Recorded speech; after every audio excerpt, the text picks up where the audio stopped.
Hey there, welcome to the virtual table. So, I played this game 2 years ago. I got pretty good at it, and you can see, I think, like if we look at the campaign, you can see I completed the highest rank on the entire campaign. Um, I think that I stopped at the scenarios. You can see I didn't get any rank on these scenarios,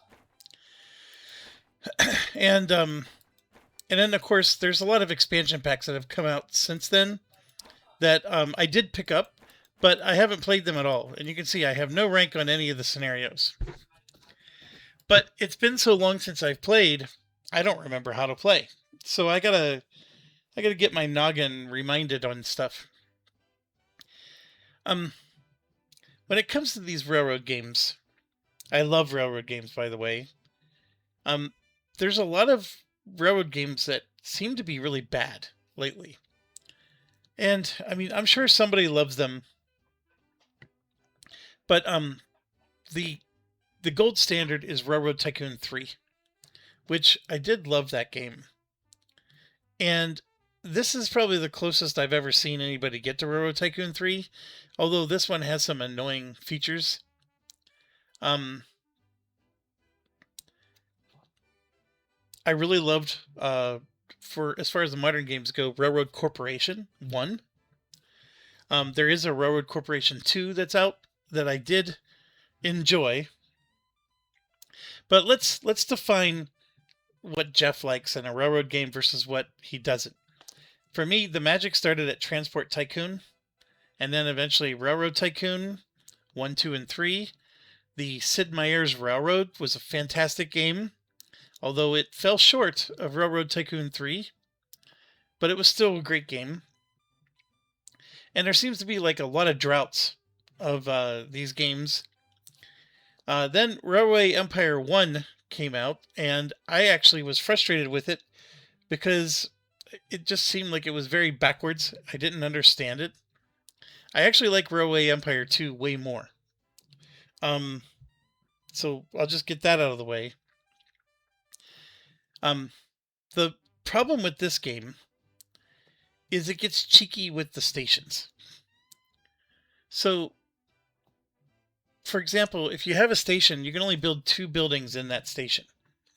There's like a half dozen buildings to choose from, but you can only build 2.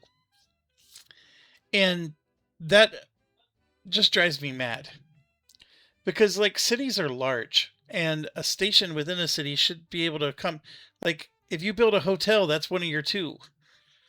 So why wouldn't a city also have a hotel? However, before somebody writes in the comment, I just went through the tutorials again on this and I learned something I didn't know. And that is that cities, the big cities that generate passengers, automatically have hotels. So you don't need to build one there. I'm like, well, that makes total sense. So the point of a hotel is you can like if you have a station that just produces grain, you can put a hotel with that station, and then the passengers will go to that grain station and actually stay at the hotel and wait for a pickup to go to their next destination. So this game is very big on if you have like 4 cities that are connected by rail, your train only needs to go from city 1 to city 2. It never needs to go to city 3 or 4 because you can have another train going from city 2 to city 3 and then another one going from city 3 to city 4. So each of those individual trains will eventually get the goods to where it needs to go, and that reduces the number of trains you need to have in your network. Like I have no gripes with it. I mean, you sort of have to learn that that's how it's meant to be. But again, the station mechanics just drive me nuts because you do end up like you need to repair your trains. You need to like you need to do maintenance. And so there's stations that are required to do those things. And so you have to pick and choose where to do that. So take for example Railroad Corporation. If I'm going from Chicago to Cleveland, I can put a maintenance station in both Chicago and Cleveland, and the trains will just repair themselves as they need to. And I can also put any other building I want there. Like there's no restriction to how many buildings I have. Well, and technically Railroad Corporation does have some restriction, like I guess your number of employees or whatever. But it's a very generous restriction, is what I'm trying to say. Like I can usually build everything I want to build in a particular city. With this, it's extremely restrictive. And it gets to a point where your planning is all around the station and you're no longer focused on the economy or the trains or the track laying. Like none of that matters as much. So it sort of ruins the game for me. Not to say that I still don't, I mean, I still like it. Railroad Corporation 2 did something similar. I really enjoyed that game, but they added like geologists. Like you have to hire geologists to go go mineral hunting, you know. So you don't just have coal mines in the game. You have to have geologists check regions of the map, and then they have to discover like a vein of copper or a coal, and then you have to then pay money to develop that into a mine. So for a period of time, you don't even know where the mines are or the minerals. So and there might be like a sense of realism to that, but it completely changes the way you play the game. Like you're not planning a economic train game anymore. You're spending half your game searching for minerals. And it's not just the minerals. They have like universities, so you need to hire researchers. And I'll be honest, Railroad Corporation 2 was still good. Like I don't hate it. But again, it sort of like deviates from the formula that I love about an economic train game. And so it's not a perfect game to me. And in fact, I liked Railroad Corporation 1 more for that reason. Now, like I said, in this case, I actually like Railway Empire 2 more than the first one. And we'll jump in and we're going to redo the campaigns. And I'm struggling with like some strategy things. There's what the game wants you to do, and then there's what I think we should do. And I'm going to be playing around with that concept. So, for example, for Chapter 1 here, we'll go ahead and start again. It's 1830. It's going to be in the Northeast here. And so we can change this.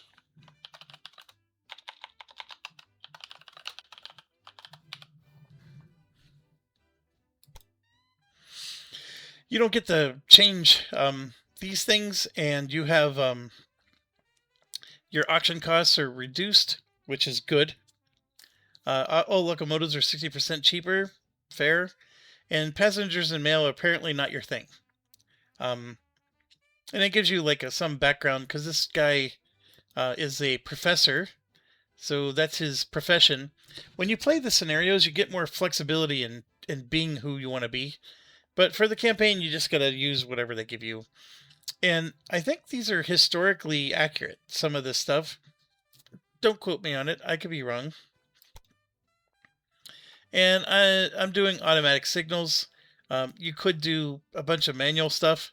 To me, that's absolutely not fun in the game. I see people in comments always wanting the ability to do manual signals.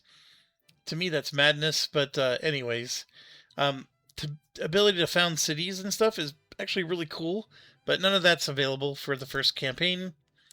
And then again, there's so many other things you can change. And then you can change the difficulty. I'm not messing with any of that. We're doing just whatever it is. We're leaving it.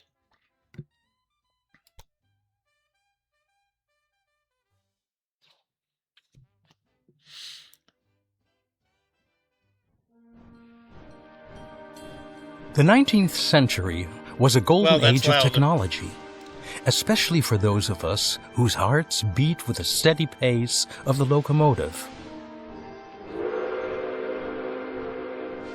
My name is Nagelmakers. I assume you have already heard of me.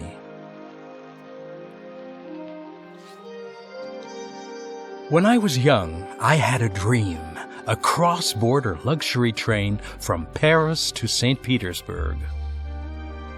18OE. To make my dream come true, I invited guests. In another time, entrepreneurs like them were the driving force behind progress, but now they were standing in my way. Take this gentleman, for example. I was planning to revolutionize the industry, just as pioneers like him had done in the early days of the railroad. I mean, it's not a very exciting The storyline. 1820s marked the beginning of a revolution in transportation, both in the Old and the New World.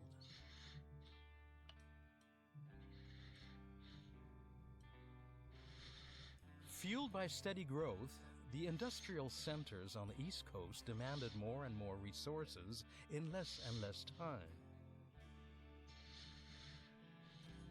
Roads and even the newly built waterways could hardly meet the increasing demand.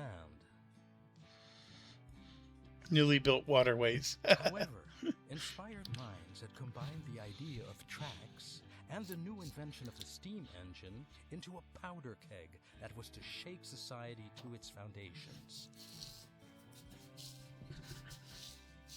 It only took ambitious pioneers to light the fuse.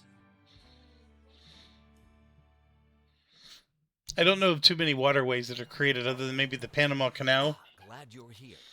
The name is Corning, Erastus Corning. You must be the young railroad expert that was recommended to me. Other people don't think much of this newfangled nonsense, but I think investment into this railroad thing and your company is money well spent. I'm the proud owner of a hardware company, and the more railway lines you construct using my steel, the richer I'll get. So don't go bankrupt. But why don't you just get started using the to-do list I created? My company is situated in Albany, so you should connect this city as soon as possible. Don't worry about the difficult terrain. Clever planning is everything. All right, so if that's New York, and that's Boston, Albany. Yeah, there it is. Okay, first thing you always have to do is pause and hit the space bar to do that. There's a lot going on in this game, and the one thing that they do that Transport Tycoon 3 did, and they do it as well as any company has ever done since Railroad Tycoon 3, is all the goods in the game travel whether you have a railroad or not. And so I think the way you can pull that up is the flow of goods thing. So see, this is a farm that makes what is that? Is that sugar? Yeah. So sugar. So the problem is there's not a lot of demand for sugar at the moment, and let's focus on that. So if I click on a town, this is the demand of the city, and it does demand sugar. So I don't know what I'm doing wrong there. So if I click on sugar, there it goes. So while I'm hovering over it, it works, but then when I come off, it doesn't. Okay, there we go. So it's showing that they consume sugar, and they're 99% satisfied with their sugar. They consume 0.2, and this produces 1.6 sugar, and there's 13 sugar waiting to be picked up. Okay, so if you keep going, there's sugar production again down here. And of course, sugar consumption. And New York City has no sugar at all. So they have a sugar problem. All right, so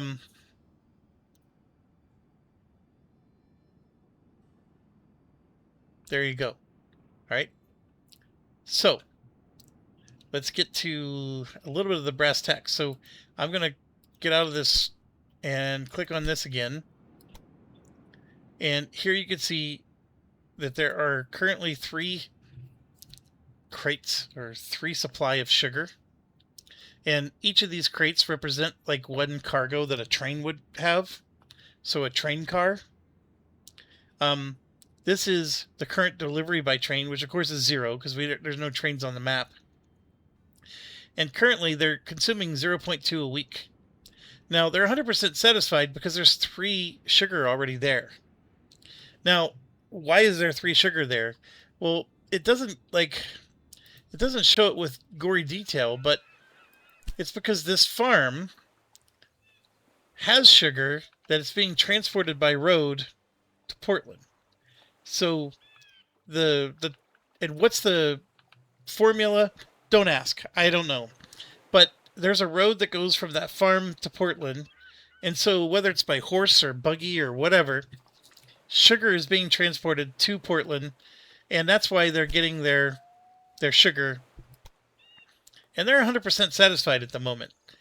So it makes no sense to use railroads to connect sugar to Portland, because it's not going to do you any good. They're already 100% satisfied. I mean, you'll make some money, but the amount that they're willing to pay is a lot lower because it's not in demand. Meanwhile, if you look at the 0% here, they need grain bad. They're consuming 0.4. They need corn, and they also would like beer. Everybody wants beer, right? They produce meat at 100%, which is probably why they need so much grain, because I'm sure it's an industry thing. And you can see that they have a meat industry, and they're consuming livestock. So that's the way that works. So the livestock, you can see they have quite a bit. And why do they have a lot of livestock? Maybe that's just how the game starts, and it's going to slowly tinker away. All right, so now you can say, okay, well, where's the livestock? Well, this is where this comes in. So I can click on this. There it is. So this is how they produce livestock.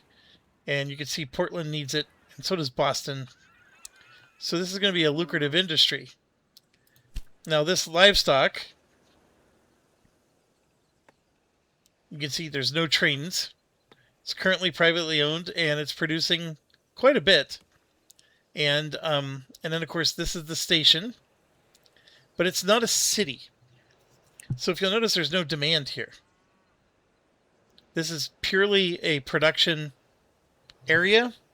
And it's a station that just does nothing but produce. So just to show you a difference, Portland has city icons where there's a demand from the city. There's passengers and mail. You have an industry in the city, and then you can actually make some more industry. So you can make a university, a museum, a library. There's a bunch of factories you can make, and then you have railway buildings you can produce as well.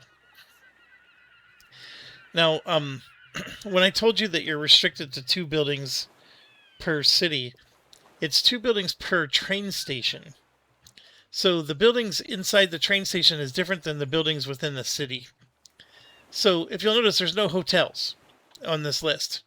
It's industry or these 3 city buildings. Those are things you can all build within the city proper, and that's in addition to your train station. But within your train station, you're going to have buildings that you can build within your train station, and that's where you're restricted to 2.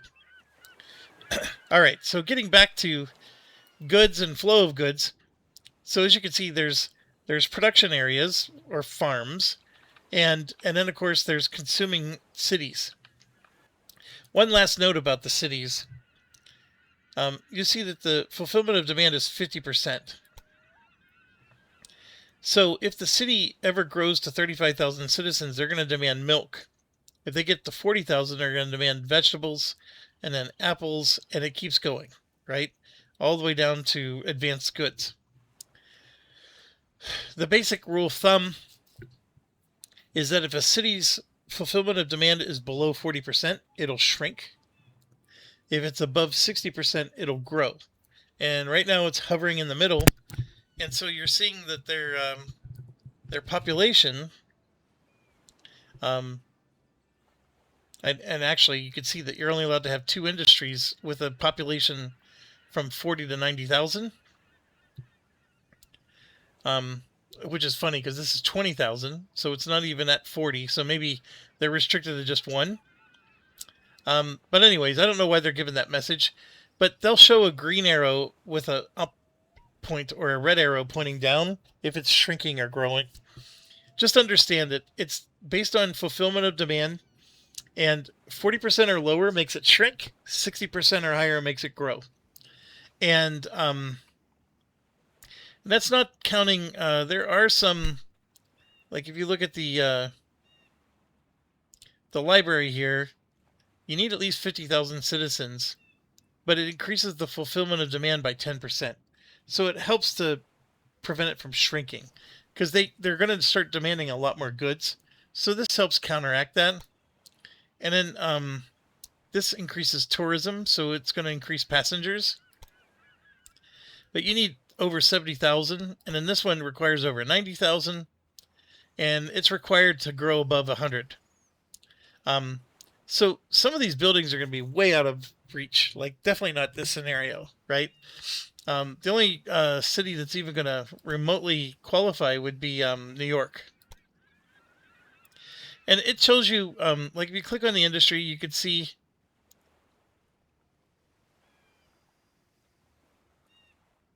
that's funny. So you reserve a lot, which just means you could build something later. I think this might be when you're competing against other players. But here you can see you got some. This is how you can see a lot of your formulas for how you're going to make. And this is how you can increase your sugar, right? Make some liquor. The beer requires grain, and so forth. Okay, let's jump down to New York, because this is going to be your largest city. See, it's already at 3 pips. But it's only at 59,000. So, and then it has a fashion industry and weaving mills. So it already has its 2 industries. And if you look at these goods, it also needs grain and corn and meat and sugar. So, and then it added vegetables and apples. And of course, this is at 100%, but there's not a lot left. Same here. So cloth and clothing, they're being produced actually by this. So I apologize. So the cloth is needed for the clothing, and they're producing cloth from wool. So I really need to get wool. As long as I get wool to the city, it'll produce cloth, which will then feed into the clothing without me needing to do anything. There's wool right here. And New York City is also a part of someone else's network. This is another company that's in the game, and it's not me. Now, we do have a task list here. They want us to deliver stuff to Boston and get sugar to Boston, transport passengers from Boston to Portland, and get Boston to grow. So they want Boston to have 25,000 citizens. That's the goal of this campaign. The stuff going on in New York City is not important to us. So that's the other thing to understand. Now, you're seeing this red zone with the lines. It's the concept of I don't have rights. If you ever watch any of my 18OE games, you got to have track rights. I don't have track rights to go into this area. If I click on it, sometimes you can purchase it, but in this particular scenario, I'm prevented from doing so. And you can see Virginia and West Virginia each have their own separate track rights. And this is Mid-Atlantic. But I do have track rights up here. Southern Ontario, I don't.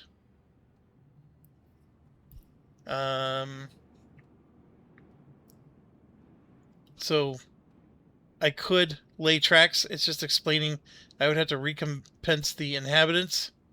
So I probably don't want to go up in there. And same with Quebec. This one I could pay $150,000 and get rights for Quebec. But right now I don't need to do any of that nonsense. I have everything I need, and Boston is where I need to go. And so if we look at Boston, you can see they actually don't even need wool. They do have a lot of cloth. So they have a meat industry going on. So how they have so much cloth, I don't know. But maybe it's because like I said, transport happens even without trains. But the thing you want to look for is the 0%. Because if you want Boston to grow, you need to get the 0% resolved. All right, so very simple. Now, the other thing that goes on with these campaigns are you have these ribbons, and so they reward you within so many days if you do a connection. Most games, all you have to do is connect the railroad, and then boom, you collect the money. That's not the case here. I have to make a connection and do a delivery. So I have to deliver wood somewhere, and then I'll get the 125,000, and that delivery has to happen within the 125 days. So it's not enough just to connect. And then here you can see there's a connection bonus with Portland, and it could be any good. I don't think it has to be meat. And then up here there's one in Bangor, and there might be some others. There's one in Albany, a big value one there. And New York does not have one. And then this sugar one. So they want me to use this sugar, which is fine. I mean, there's another sugar up here, but I can use this one to deliver to various places. And maybe even New York City. Now, the other thing with New York City is, okay, so let's say I want to build a train station. I have to build my own separate station. So I don't use theirs. So you might notice that is different in other games. And then, let's see, task list. They want me to do the lumber to Boston. We already have a station at the lumber yard. Oh yeah, here it is. So we got this route terminal here. And I don't know why it only has one track.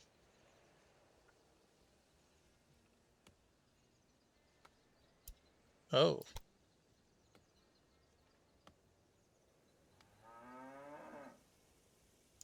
No. That's a maintenance depot. These are some of the things you can build like at the station. So it's very interesting how this is a station with only one track. Here, let me show you.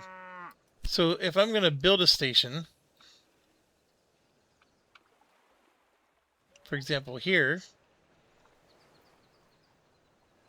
see that? It has up to 8 tracks.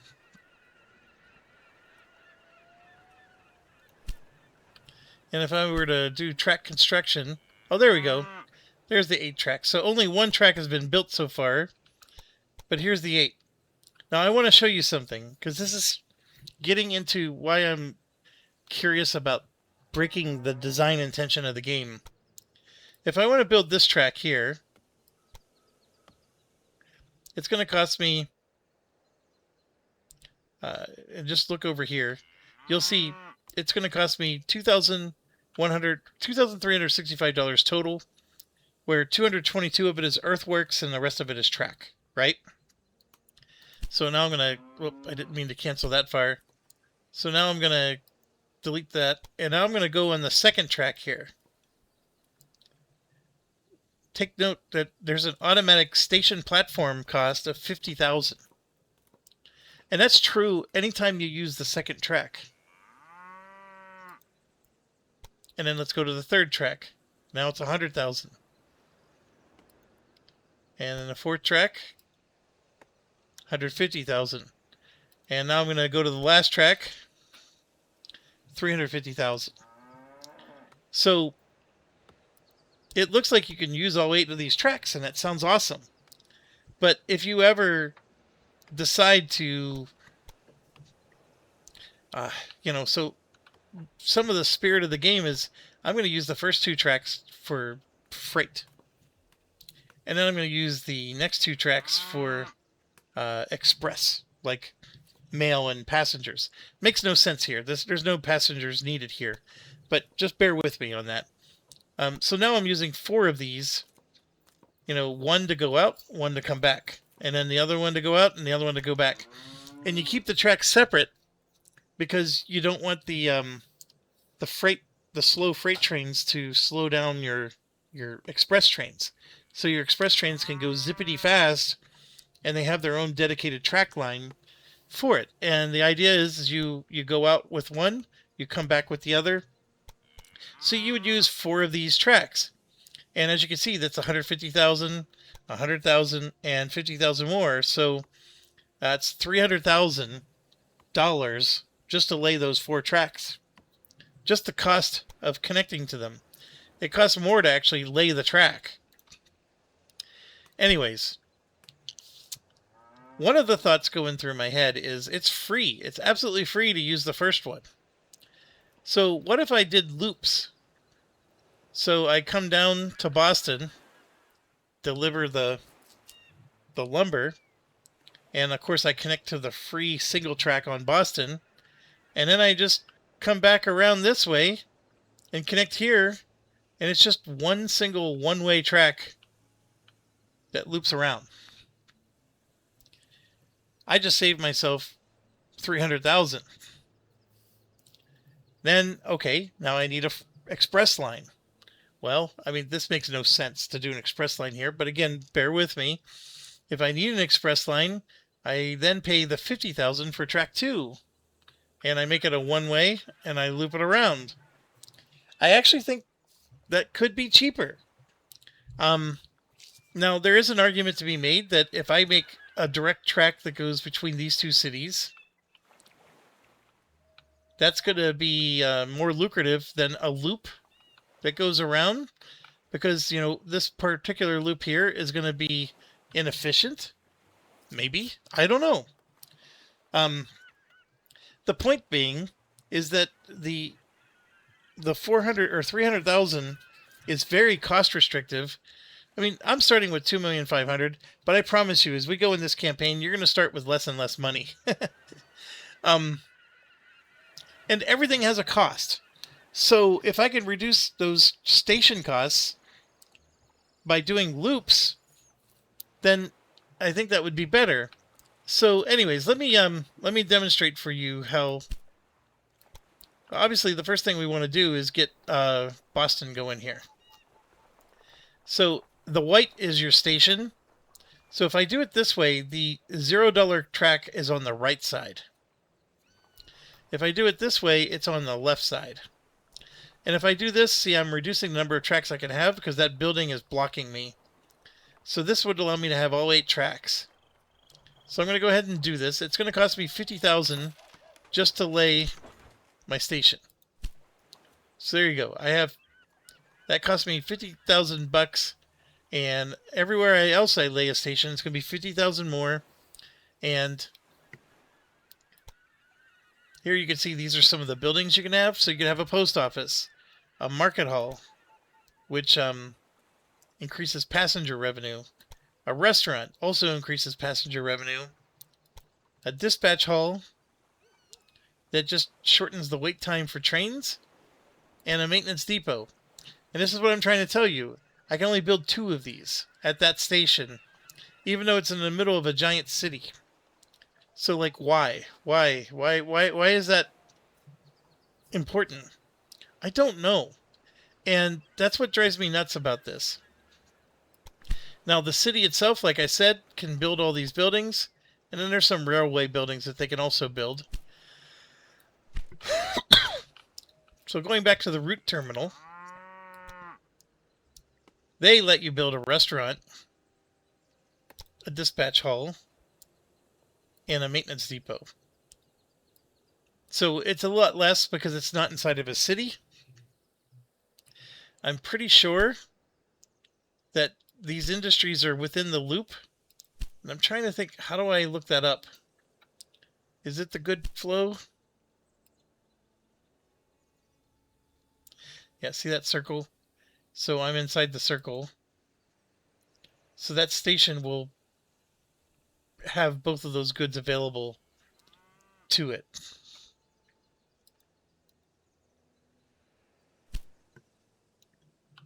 All right, there's so much we could talk about. But the biggest thing is the game is recommending that I dedicate 2 tracks here for freight. So this lumber would come down and connect to track 1, and track 2 would go back, and I would just use that for freight. And if I'm connecting other freight from other places, that's fine. They would just connect in, and it's still 2 lanes, one coming in, one going out.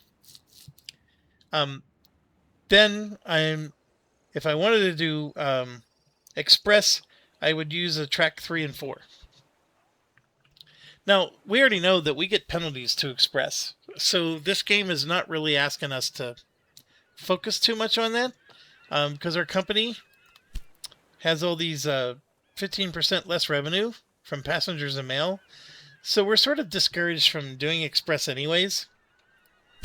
So you could argue we're not going to need track 3 and 4.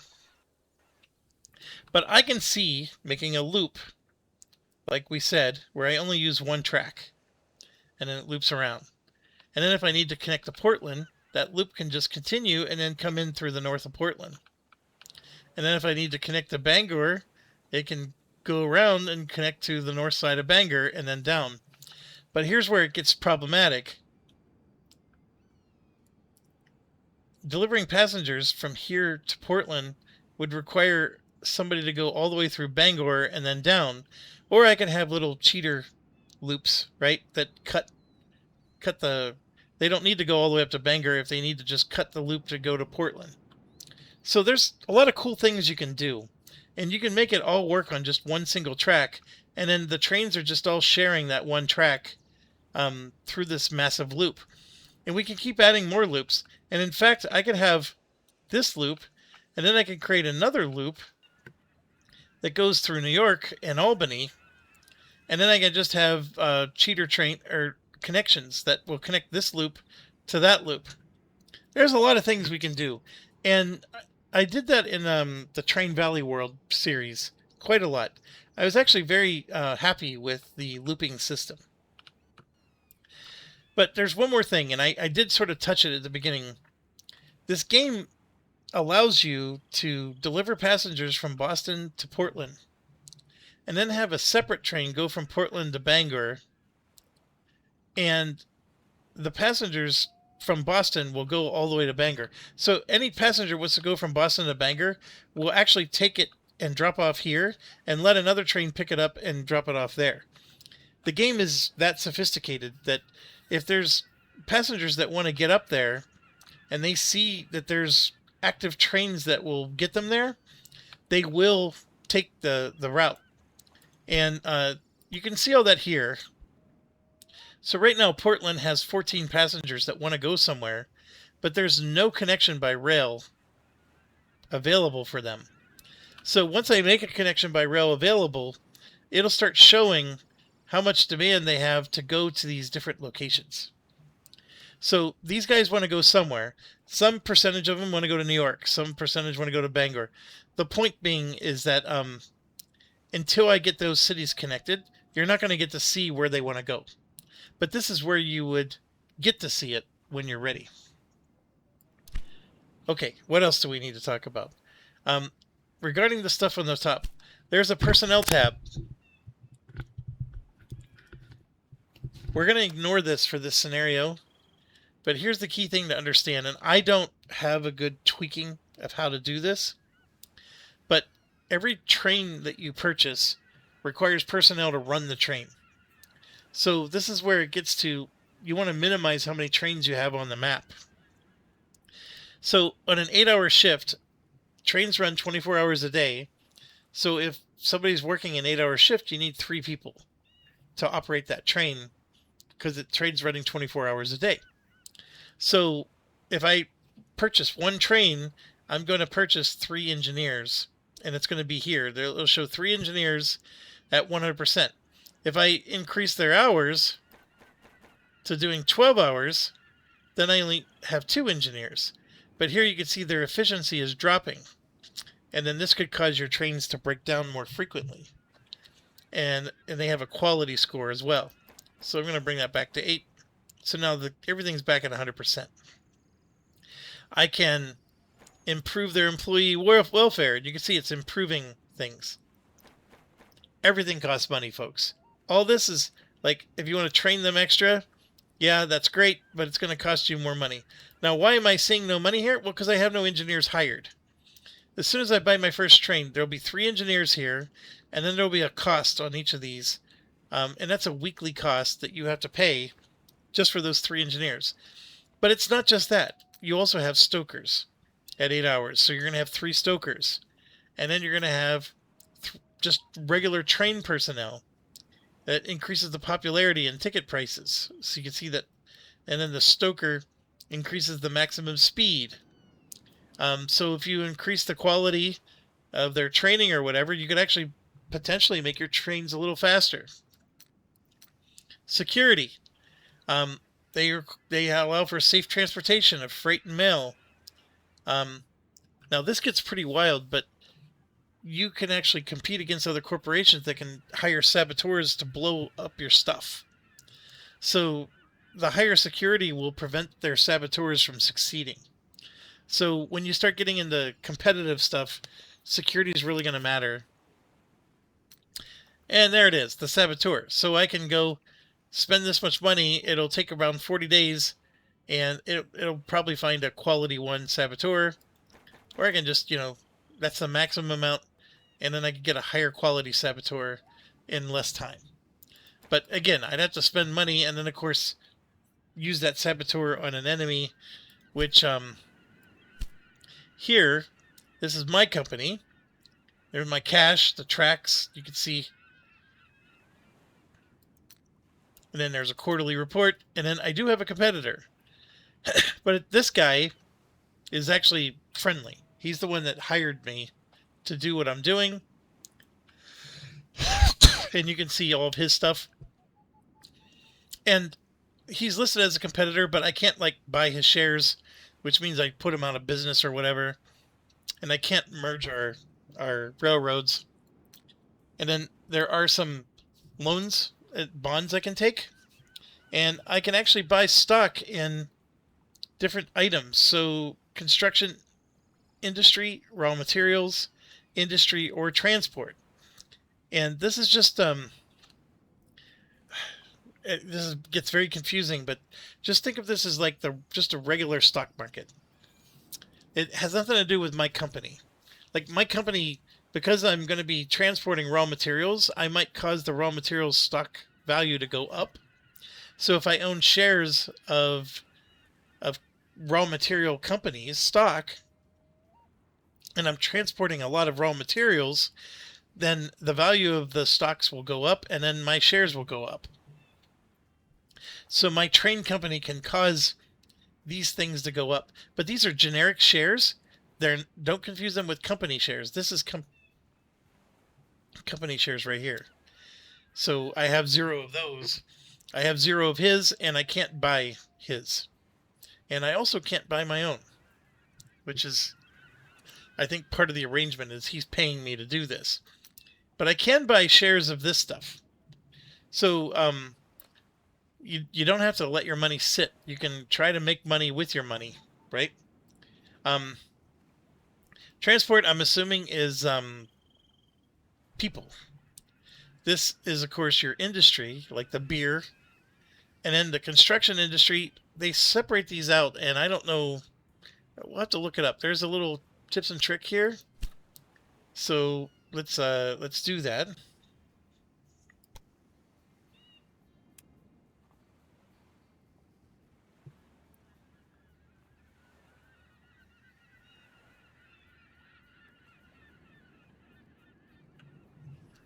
And of course, they didn't do anything to explain what these branches mean. So I'm sure we can get into some Google and figure it out, but it's not helping. That was as lazy as it gets. That right there. And this is blue, which means I should be able to click on it, and I can't. All right, and then if I, these are just overlays. All right, so that's what this is. The engine shed just shows you your trains. We currently have only 1 train available, and then it's just showing you. Well, actually, we have the Grasshopper, the John Bull, and then the Durham's not yet available. Some basic statistics. Here's what you need to know. The tractive power is how much weight it can pull. It says it's a mixed, meaning it can do passengers or freight, but the tractive power is not good. Obviously, the popularity affects passengers. It has nothing to do with freight. And the reliability, of course, always good. The speed is important. This is basically how well it can handle hills. And it's like a mixture of weight. But just understand, the better the tractive power, the more freight it can pull. And then, of course, the speed is what it is. The John Bull is also mixed. And you can see it has a better speed and a little bit better tractive power. And the popularity is a little lower. That's interesting. But anyways, it's faster. And it's going to be able to pull more. And then if you can look ahead, even though this train's not yet available, again, it's mixed with higher tractive power. It's just overall better. Then here's your freight-only one. This is the Derwent. So it has a really high tractive power, low speed. And then that's a freight one. And then if you go into the Firefly, that's an express-only one. Low tractive power, but high speed. And just so you know, passengers and mail are not going to be high, heavy items. So the tractive power you need is, you're going to be well below. And so it'll be able to zip along pretty well. Now, they got other stuff here, like you can do different paint jobs. Like I can make this orange or whatever. I think you can mess with all that stuff. And then it shows the aging effect. I mean, it's pretty cool. I gotta admit, I never mess with it.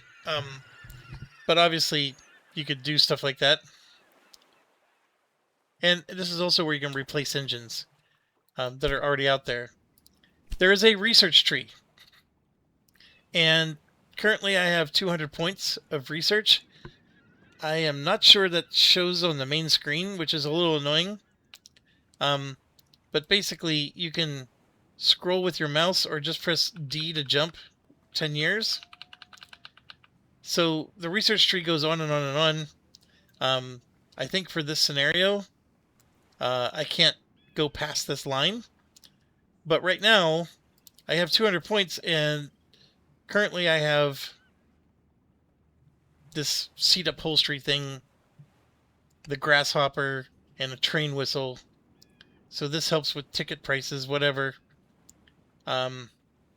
Price of new locomotives is lower. This allows me to upgrade train stations with warehouses. Warehouses is how... So if I want lumber to go to New York, I can drop lumber off at Boston and then have a different train pick it up at Boston to take it to New York. I need a warehouse. And that's going to be yet another one of those one of two buildings that you can build at your station. So be careful. But we definitely need warehouses, so I'm going to go ahead and unlock that. I'm pretty sure in a campaign these things carry over. And here you can see we have the John Bull. Recruiting personnel is 5% cheaper. More personnel stuff. And constructing bridges 5% cheaper. Or I can save my points and try to get the speed up by 5%. I'll go ahead and make the bridges cheaper. And we're getting 60 a month. You can see here. All right, so then we already saw our company. This is our checklist. We already went through that. Tips and tricks was this thing that wasn't very helpful. Multiplayer stuff is you can add other people. I'm not going to mess with that. And then, of course, your game menu. The demolishing things is here. Building any building or train station. Laying your track. Constructing rail lines. This is your list of all the cities. And it's got a really nice summary of like what I think it's what they're demanding. That's what they're producing. So Albany produces beer. That's an interesting one. Yeah. So everybody needs beer. And these are the businesses and stations that I own. And these are headquarters of the two companies. And then you can see all the different regions. And some of them, of course, are locked. Then all your rail lines would be here. And you can sort and do all kinds of cool things that way. This also lets you cycle through rail lines. The user interface for this is actually really well done. I have very few complaints. The hardest part is understanding what's the most efficient thing to do. And, you know, like, for example, those stocks. You know, what do we do with that? And in fact, I'm going to go look that up right now. So 1 second. Okay, I have answers. What's going on? All right, somehow it paused. It did like a deeper pause. All right, so the this is measured by the stock value goes up based on the efficiency of delivering any raw good. So lumber, apples, sugar, whatever. So it's a very popular one to invest in first. This one goes up if the city growth goes. So when cities grow, like you get that 60% demand fulfilled, causing the population to go up, that's what causes construction industry to go up. So if none of the cities are growing, don't invest in this one yet.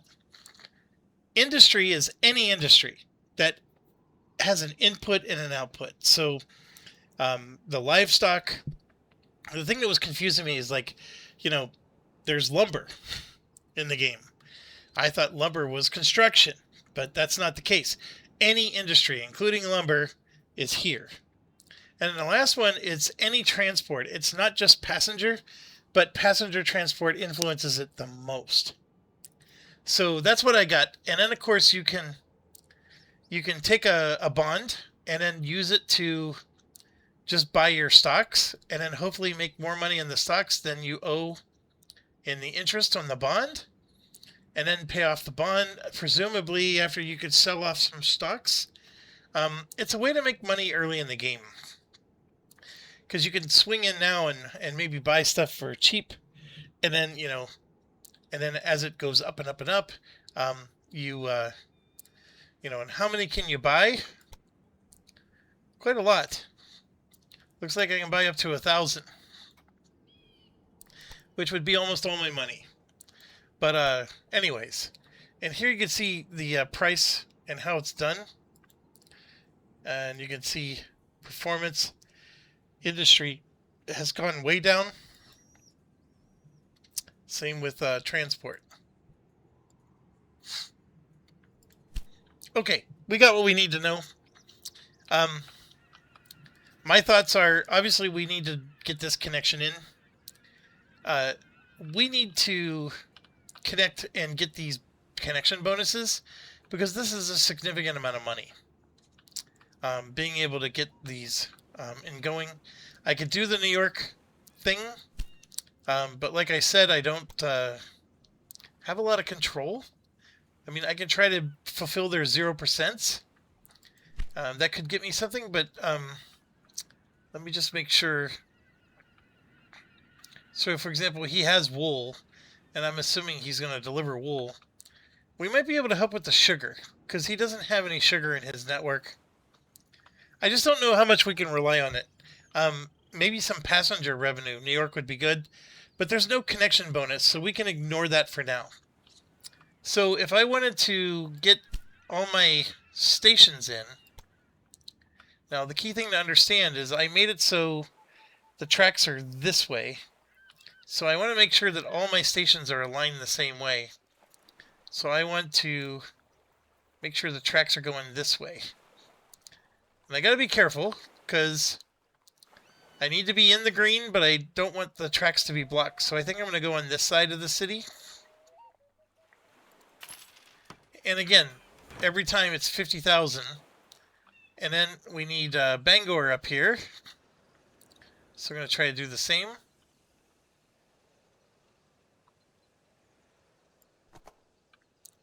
It's not letting me do this one.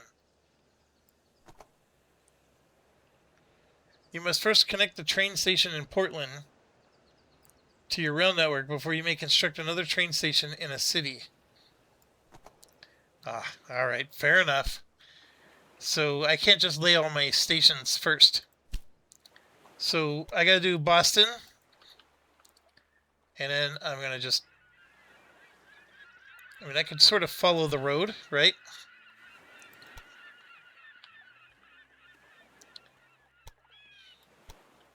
Now there's another way you could do this. Let me delete it. You could just click on this and then just go straight up to here. This is probably one of the more brilliant things in the game. And it's showing you it's 57,000 and it laid the track the way it wanted to. So then I can say, hey, I want to click here. I want to move this more like this. And you can see how it changes the price. So like that makes it significantly more. And you can make the track do ridiculous things. And then that... So the 50,000 or whatever, it actually did a good job. So actually, I want to let it do whatever it was doing.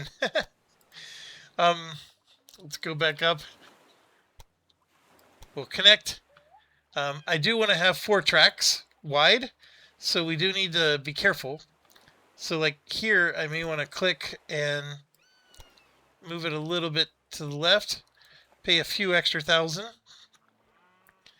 There you go. So I'm going to go ahead and build that. And then see this? This lets me do a parallel track. And then boom.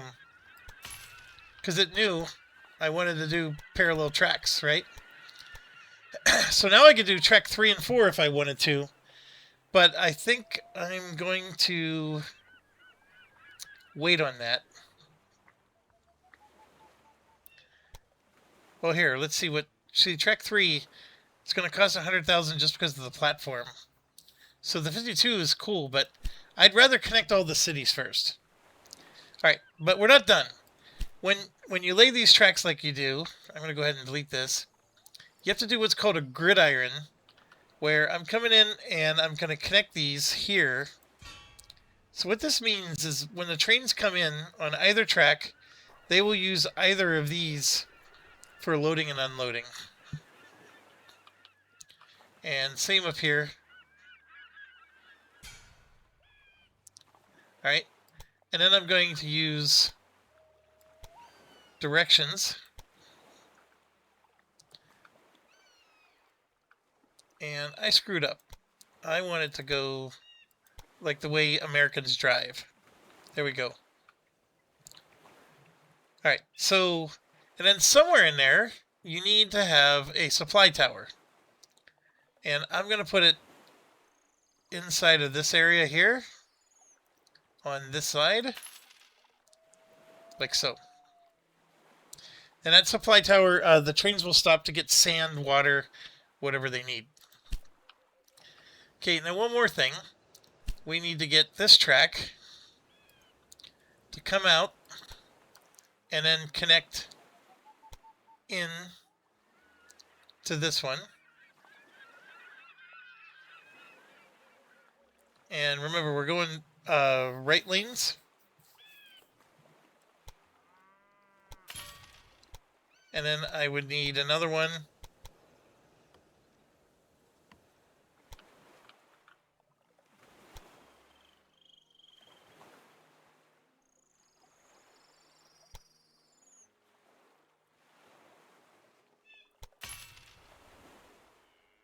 And here we're looking at... And I do like, because like it gives you a warning, because your track directions aren't lining up. Alright. Now, this is wood and this. So, Boston needs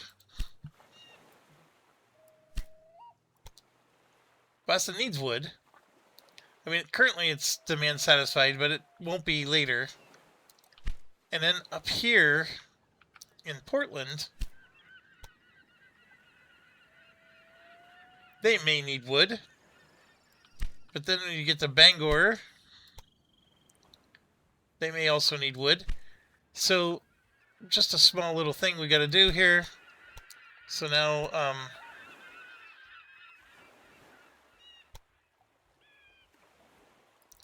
this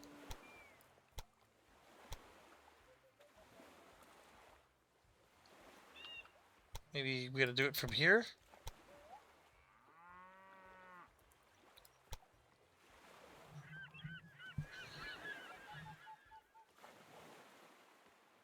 Hold on. I'm not doing something right. This needs to go here.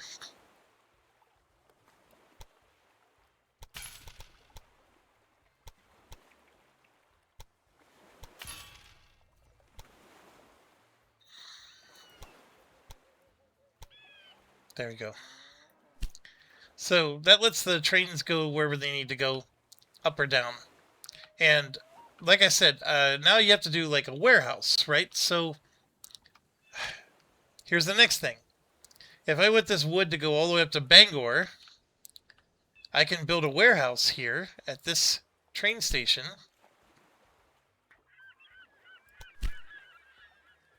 Oh, I'm sorry, these are city buildings. Where was it? This train station, there we go, extension. See, warehouse is now here. That's 140,000 for each warehouse. But what it means, though, is instead of delivering wood all the way up to Bangor and traveling that whole distance, I can just deliver here and then just have these two cities just have a freight train that delivers whatever freight Bangor needs between Portland and there. So again, the concept of the game is you don't need to go beyond the 2 connection points as long as you have warehouses. Now, there are some restrictions. The warehouse is limited to 6 goods. So if you're trying to transport all the goods, not going to work. But you should be able to at least do 6. And in this case, you know, Bangor,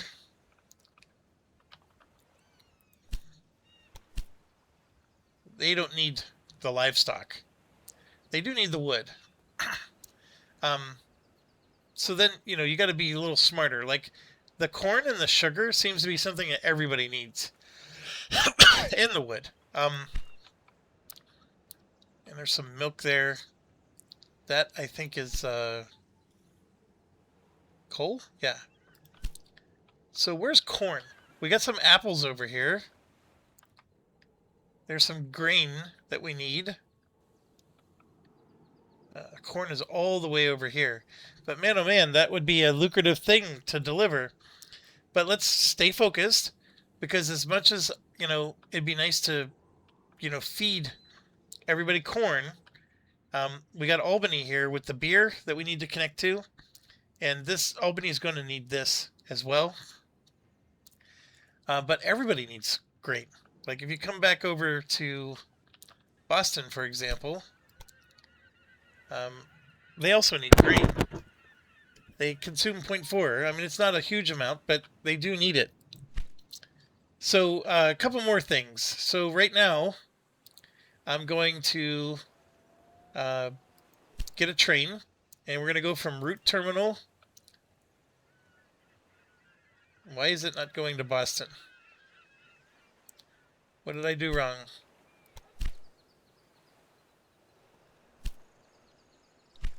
I'm doing something wrong here. I gotta put this in. Now let's try it.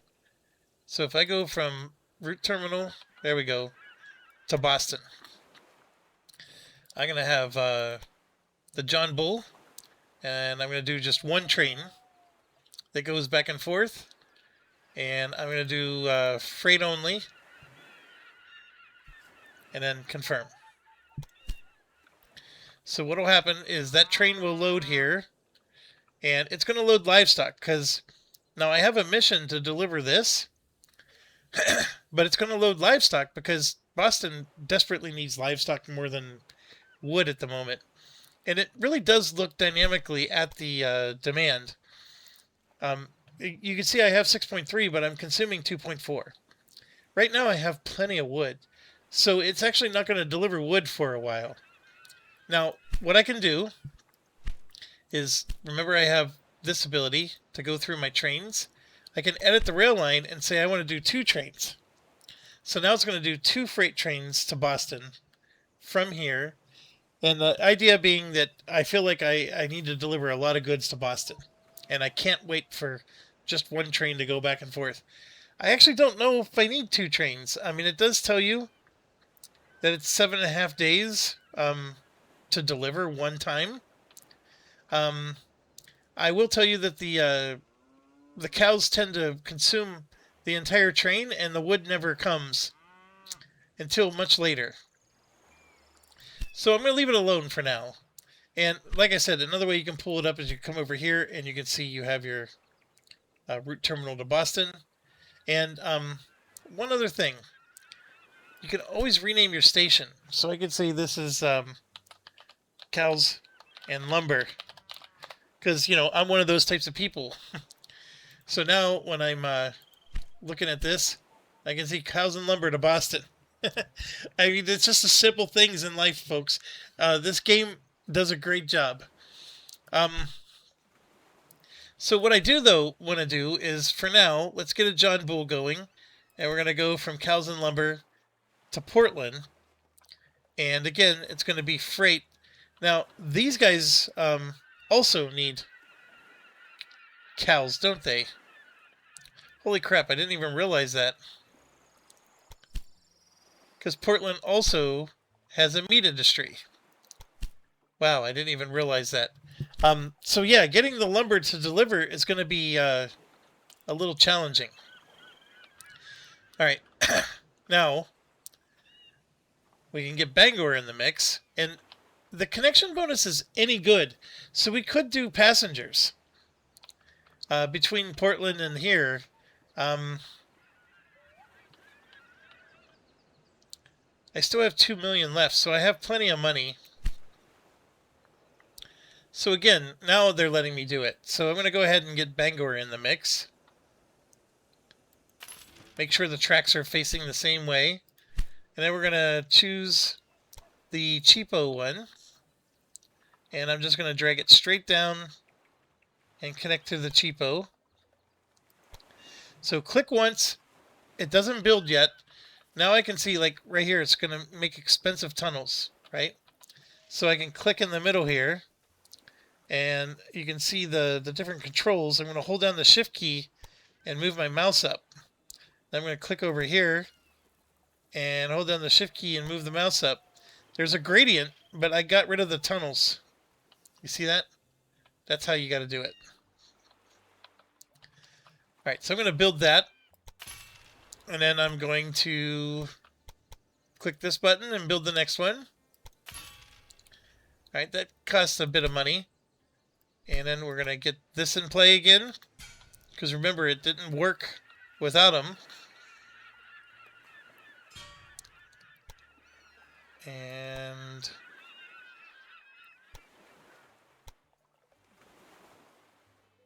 there you go.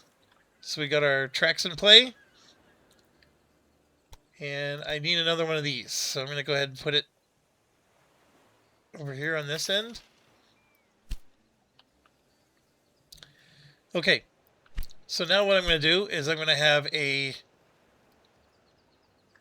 train that goes from Portland to Bangor, John Bull, and I can have it do automatic, so it'll do passengers and freight.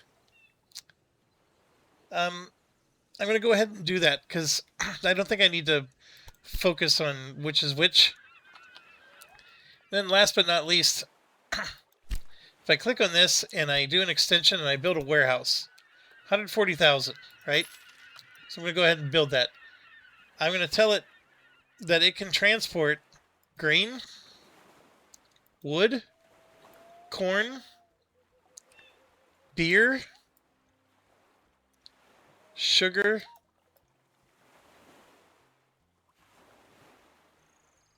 And what else do I need to do? Meat? Yeah. So there you go. Those are the 6.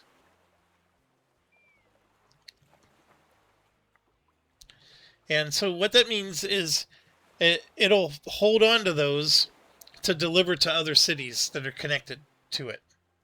So if I drop off meat, for example, or corn to this city, then Bangor, if it needs any of these, my train that goes back and forth between there and Bangor will pick up one of these.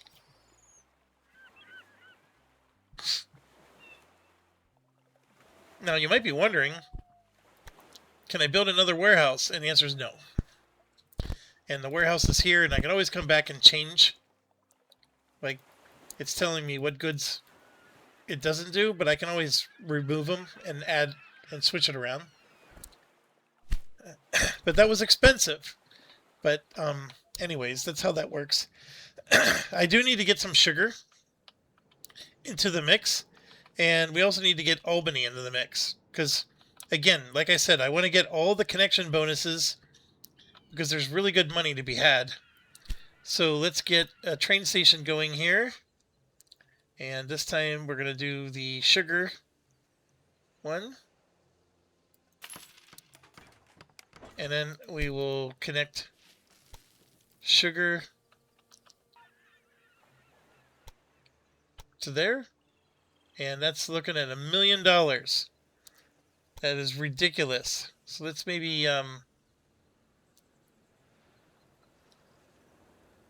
there's Indians here.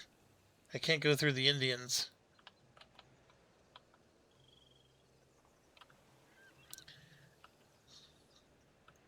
So let's just maybe raise this up.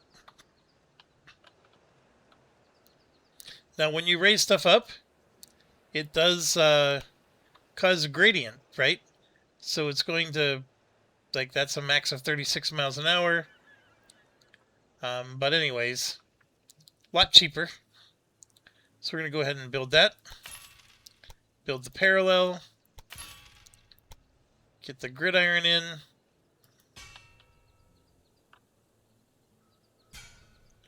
Get the directions going. I got it backwards. Want it to be like the American roads. And once again, always need a supply tower. Alright, I'm down to 1,000,001. And again, I want to create a new rail. We're going to go from Smith's Rest to Boston. I want it to be the John Bull. And I want it to be freight only. Go. Alright. So now I need to go from Boston to Portland. And I want it to be freight only. Go. And then in Boston, I believe I need to build a warehouse. And we're going to do grain, corn, wood, beer, meat, and sugar. Just like before.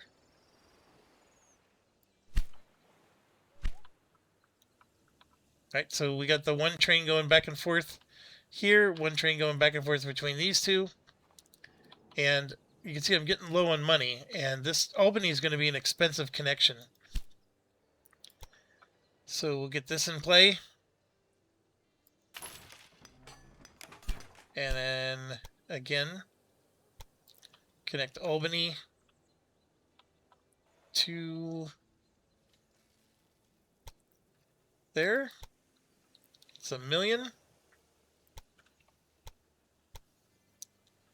So I'm trying to raise the track.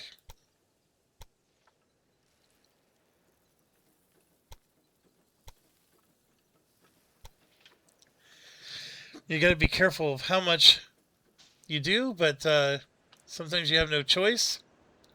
And then here, for example, I'm going to move this up. Well, I'm going to make that there, and then I'm going to move this up because I want the bridge to be more. So I'm trying to lower it now, right?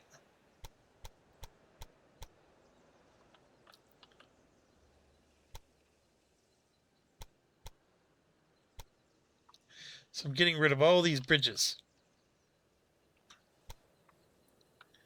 and reducing my bridge cost.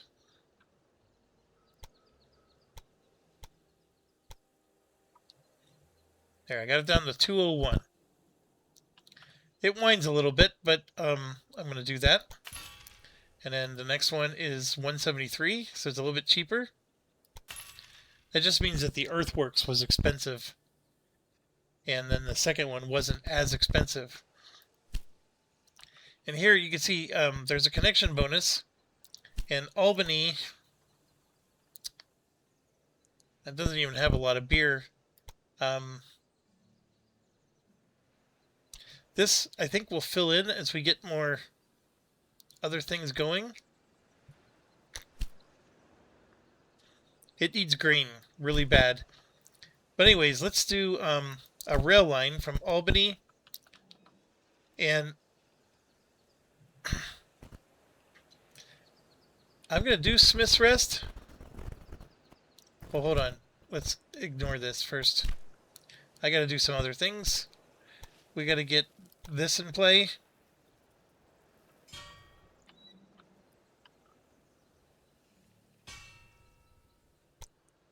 And then this. All right.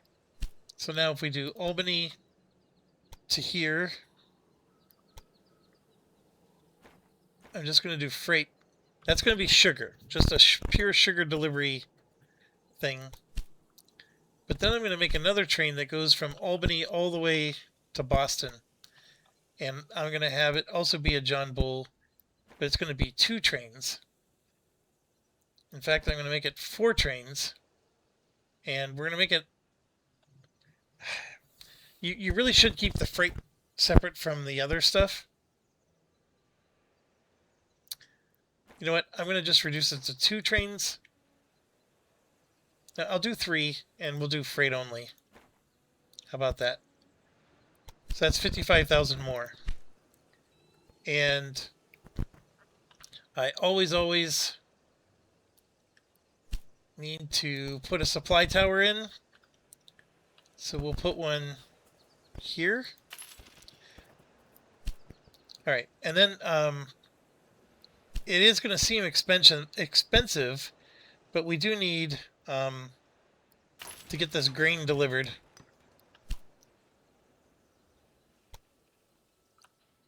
And we want to deliver it to there. And that's relatively cheap. I like that. Let's get the next one in. Perfect. Let's get one of these in. One of those. Could I make it just a single track? Yes, I could. But then only a single train can go back and forth. And most of the time, like right now, I only have a single train going back and forth. But you could always just add another one. So like in this case, it's overkill to have 2 lines. But my thoughts are, is if I connect to Syracuse, I might want trains to go through. So I'm sort of trying to think longer term here. But then I have 286,000. I've created all these trains. Everywhere that has a connection bonus is now in. Should we do New York? Probably.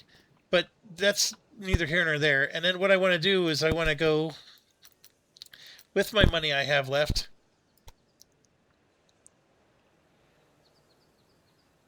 I can buy 190 shares. But I think what I'm going to do is I'm going to take out one of these, get 475,000 more, and then we're doing a lot of raw goods here. So I'm going to buy 400 shares of it. And then there are also some industry. So I'm going to just buy 40 shares of that. And then let's go ahead and hit on pause. So a lot of stuff is going to be happening all at once. You got trains waiting to be deployed.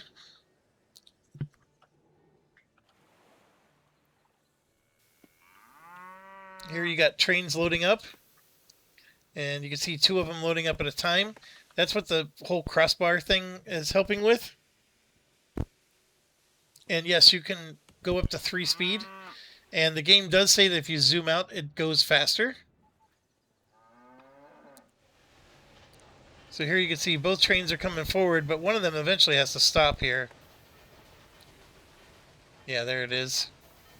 So this one is all cows, and that one's all cows. You see what I mean? So that connection bonus is a little more fleeting. And then this guy here, I let him do a mix, which I think is fine. And I will get this connection bonus as soon as he gets there. And then there should be one that's between these 2 cities. I don't know where he's located. We can do it this way, right? So there's this one, all beer. This one is going for the sugar. This one's just delivering meat to Portland. He's going to Boston, Portland, Bangor, sugar to Boston, beer to Boston. You can see I just got one of the connections. Albany,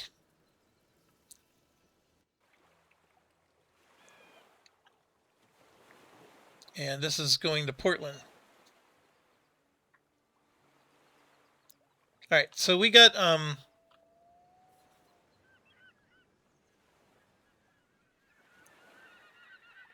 this connection bonus.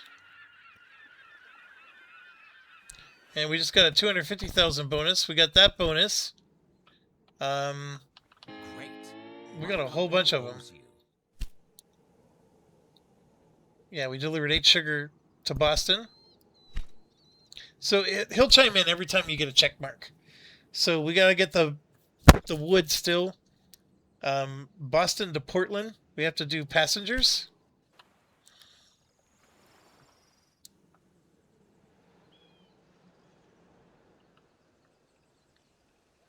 Three are waiting to be deployed. Oh, that's right, because I said I wanted to do 3 trains. And it does wait for a really long time. That part does annoy me.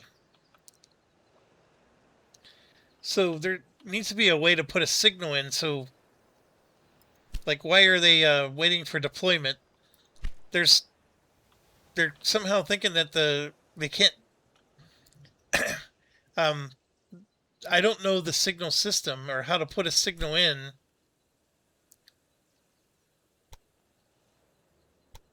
Because I think I have it on automatic. So this 3 waiting to deploy, they're waiting for him to go all the way to Boston with that beer. So when this thing gets to there, then the next one will start loading. I don't understand why, but that's what they're going to do.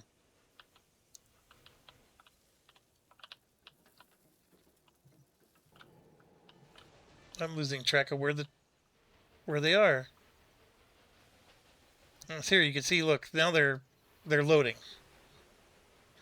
So this is the sugar, and then this guy is finally loading with some beer.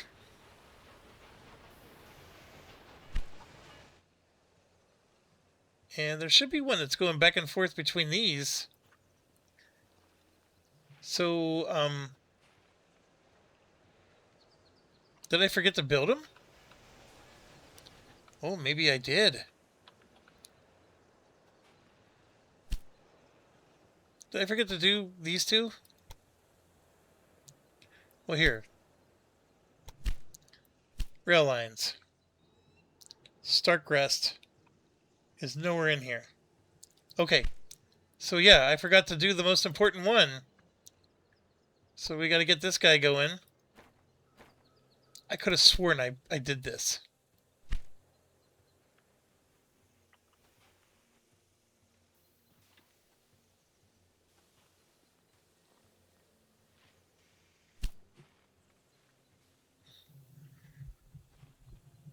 And then you could do other stuff too. Like you might be wondering, well, can you buy this farm? Of course you can, right here.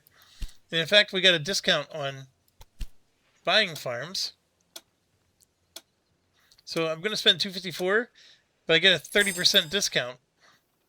Because of my special ability, I only had to pay 157. So I'm going to go ahead and buy that grain farm. And I should also do the same thing here, although I waited too long.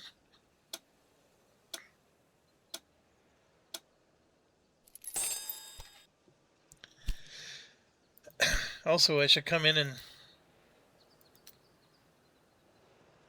has this gone up? Not really. So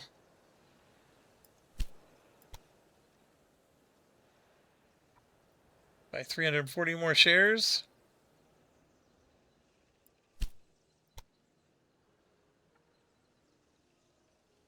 There we go.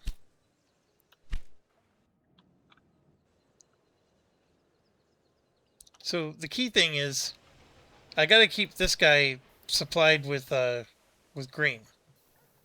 There we go. You can see he's got quite a bit of grain now.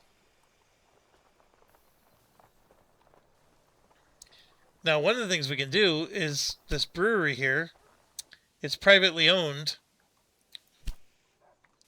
A little expensive, but you can increase the level, which means it'll produce beer quicker.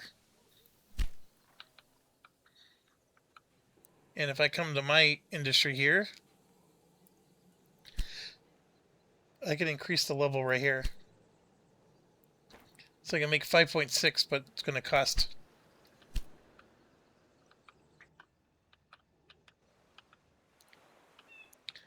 Alright, so I still have this one, because these guys are still only loading.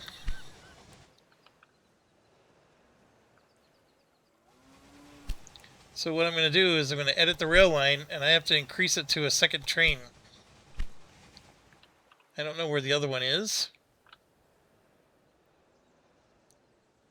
There we go, routes using the station. So we're going to increase that to a second train as well. Because hopefully if they're delivering enough stuff, there won't be enough cows and they'll start delivering the wood. Like you can see this guy loading up. It's still loading up nothing but cows. There you go. But see, this is going to Portland. I need the one that's going to Boston to deliver the wood.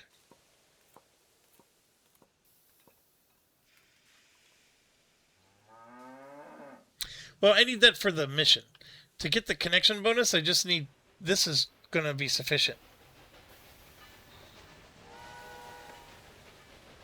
Alright, so this is the one that's going to go to Boston.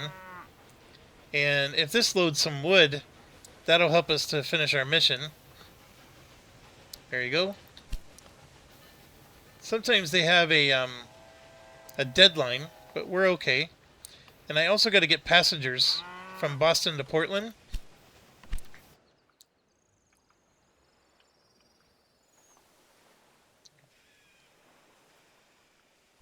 And I'm not going to build the extra lines yet. I'm just going to make it express.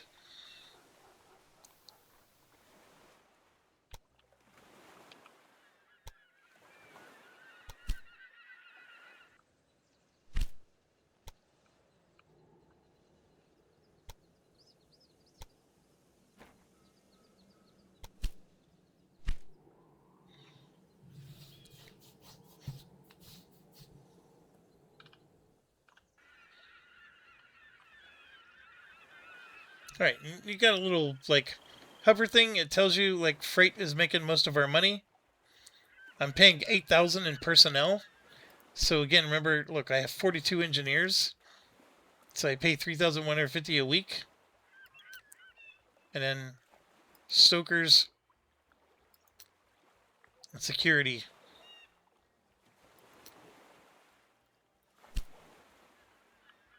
I could probably reduce the security costs. There you go. Has the potential to revolutionize the and then we have been the Boston thing, you can see they're growing because we got them up to 64% just by delivering the the sugar. So that got him up to 100. We still have grain and corn we could deliver. And then the apples, you can see you need 45,000. So this is a red herring, but it's there. And oh, we got a breakdown.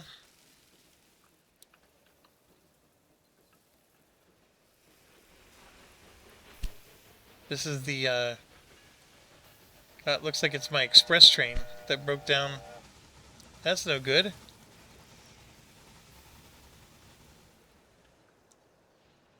Alright, and then, like we were talking about, we have to go all the way over here for the corn, and then the grain can start going to other places. So we've been doing nothing but beer here. But if I'm willing to,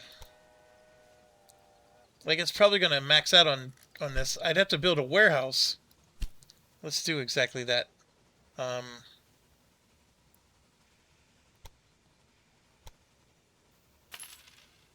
Alright, so we want to get the grain and the corn. And, of course, the beer. I don't think we need to... Well, we can do the wood.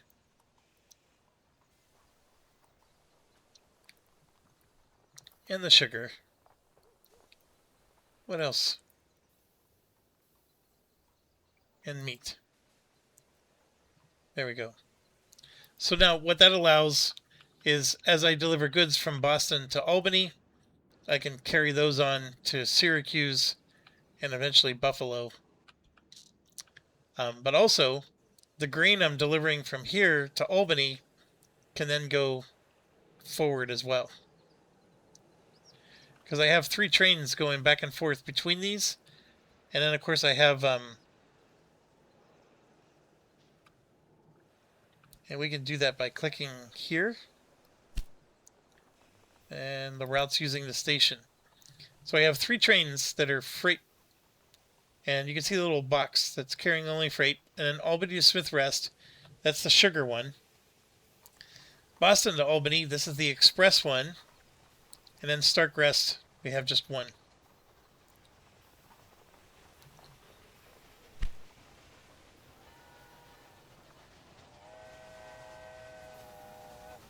And this guy, I don't know why it's showing I made no money. I just delivered goods here.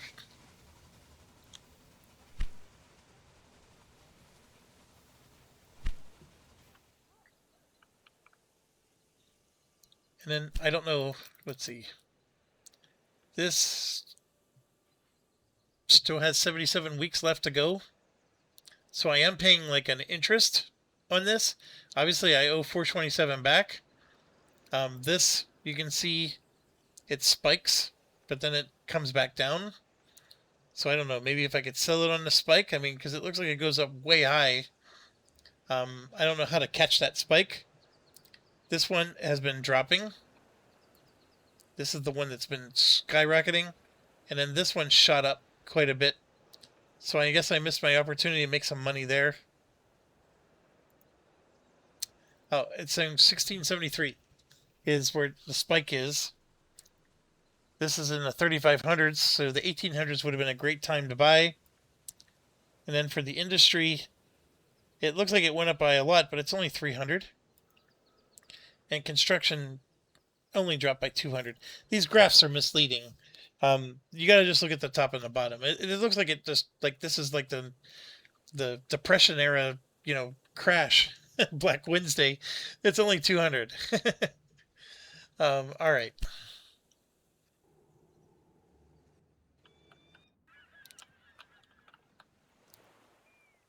Yeah, I gotta delete these messages.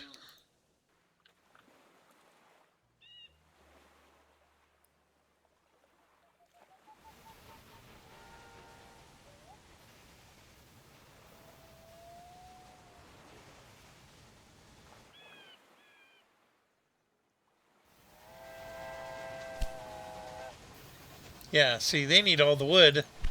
So he's taking all that. And I'm going to add another train.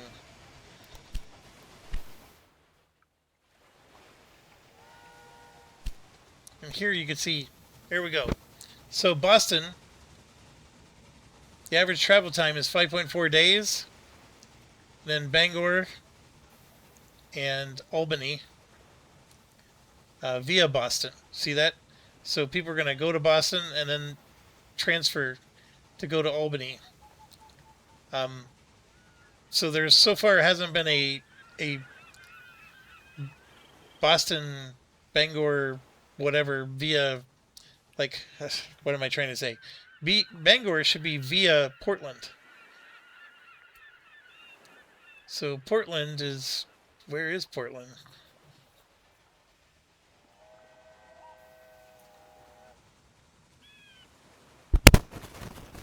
Why am I not seeing Portland?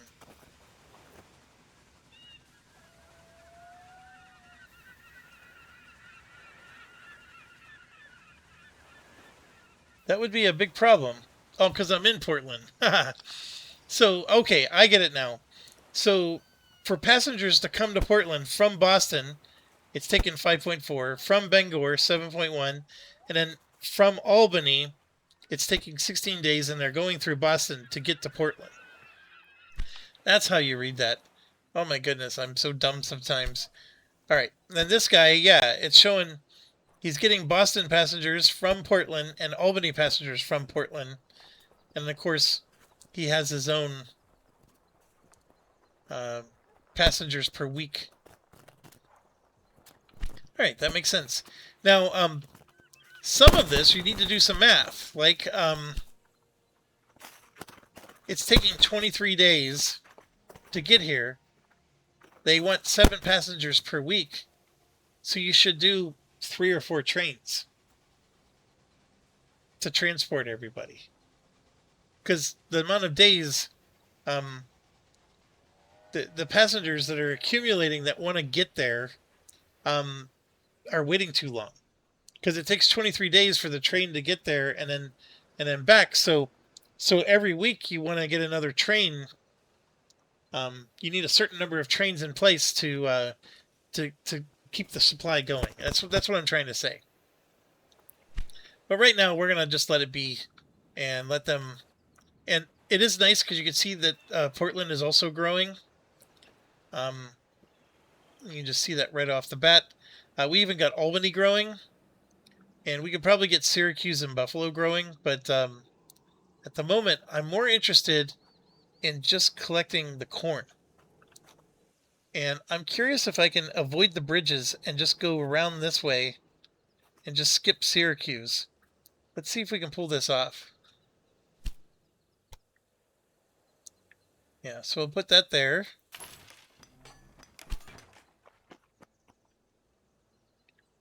And then we're going to go here. And I want to connect to this one. Select this.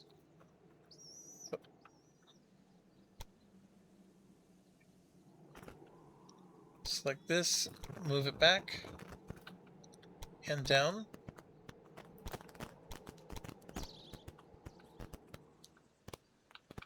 And then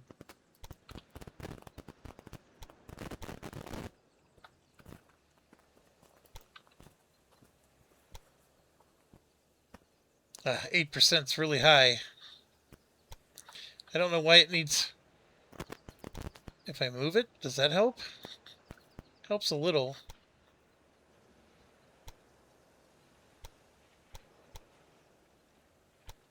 My goodness.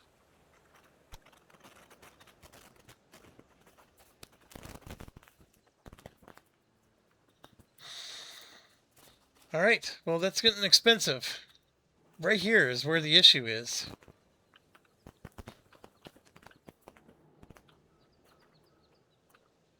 And I'm paused until this. The other thing that's nice is if I click on this again, look at that. It remembers. So I went through all this trouble to build it, and I'm like, oh, I can't afford it. So now I can unpause it and let the game continue.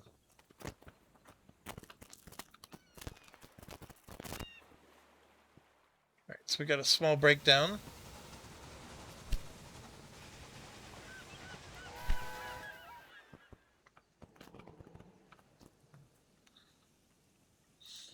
And yeah, I mean, this stock, we could sell it at any time, get our money back. Like you can see, this has gone up. That one's actually come back down. It's currently 23.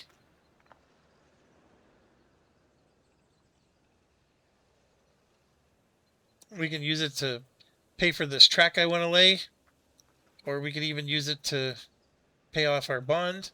We can get another bond.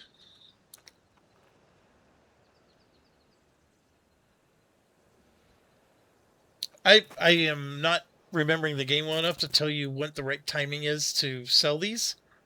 I mean, it's been my experience that these usually go up. The fact that they're not, I mean, it might mean because, like, if you look at the whole map, I'm only delivering raw goods from very specific places. There's raw goods everywhere. That might be the issue.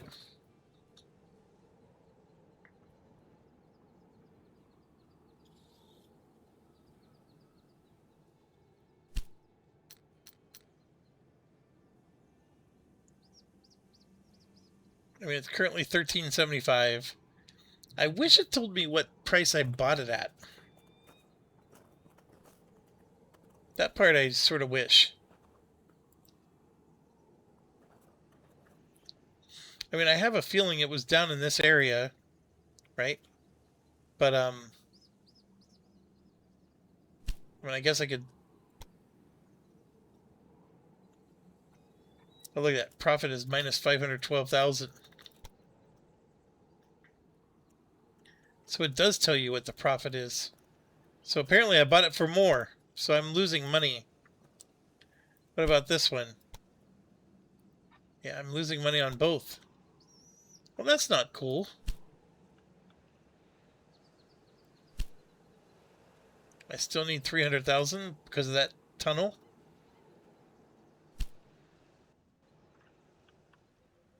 I mean, I could still, I guess, do it. You can see I got things rolling. They're growing. I can go to 3-speed.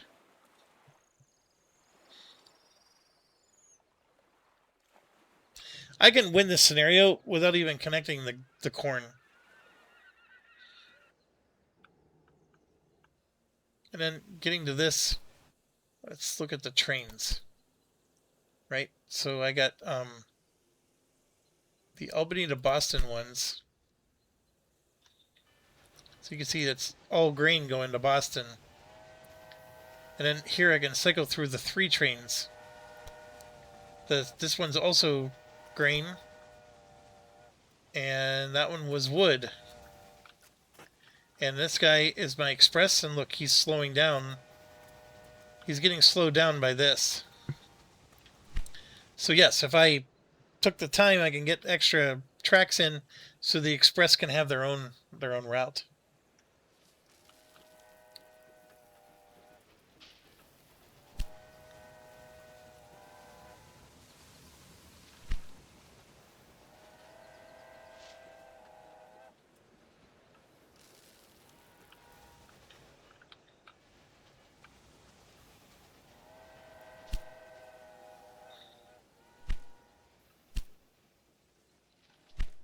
All right. We're getting close. There we go. So I was able to build that track. And then the next one should be cheaper. Quite a bit, in fact. Alright, so what I can do now is I can build my rail to go from Malone to Albany. And, of course, I want it to be freight.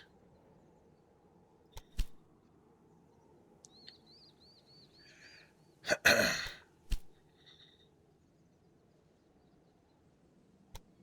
so we hit our first quarter. I won't build the train yet. We'll get the other track going.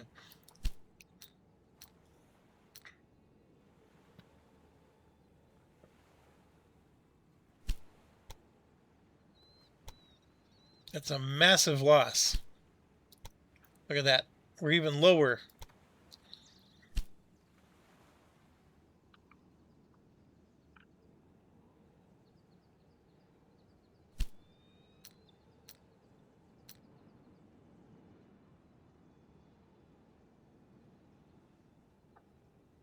This is the one. I should have bought shares of this. Look at that. Because no matter where I sell it, that's all profit. So next time you play, buy transport. This other stuff is... It can help you, but the transport's where it's at. I should have bought 100% transport for this scenario. That was a big mistake on my part. But, you know, it only takes one game to learn that mistake.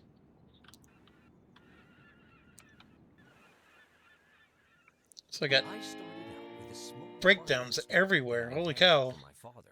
By now, it has grown into a stately company, and with the help of the railway, it can become really big. So it says it's missing supplies, but I thought right here, I have a supply tower. Oh, I need one up here.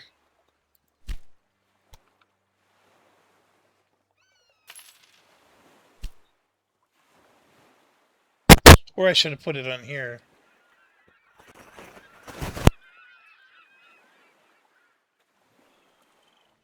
I just received a grateful letter from the mayor of Boston. All right, so we got all 4 of them done. That's really good press, especially now that we are delivering. We have already done a lot for the people in this region. As a next step, we should consolidate our success. Take a look at your list.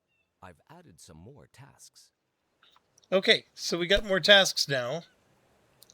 We have to transport 4,800 passengers anywhere. Reach 30,000 in 1 week. Okay, yeah. And then, one more thing. We got research. We have 180 built up, so we still need more time for that. And he gave me 750,000, so I'm going to reduce the speed again. And come back into this. Build the second track. Get that in place.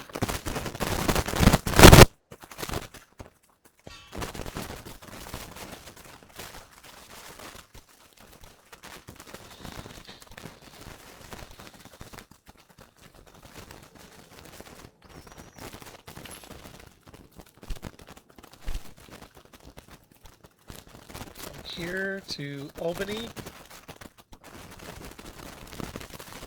We're going to do 3 trains. And then the Albany to Boston. I'm going to add 2 more trains.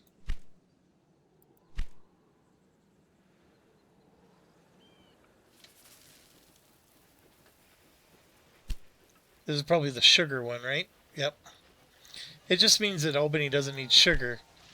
And what I need to do is probably add Syracuse or Buffalo, because Buffalo needs sugar.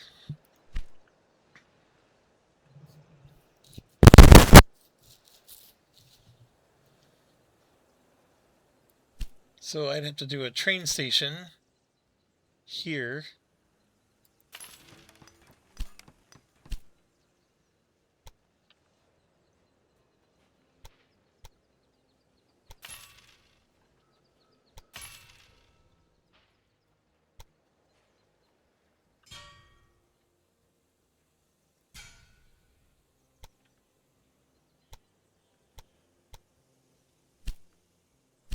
Then we're doing Buffalo to Albany.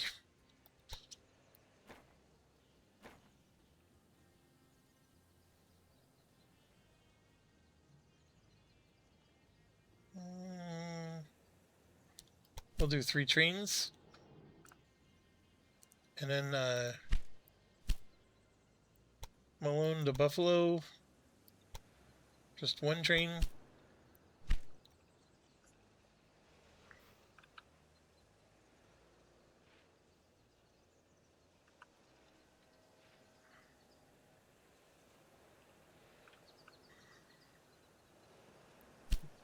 So you can see there's beer and other stuff going to...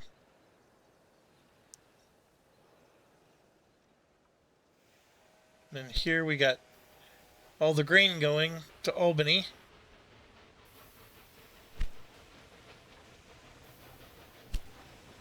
And then corn and grain going to Buffalo.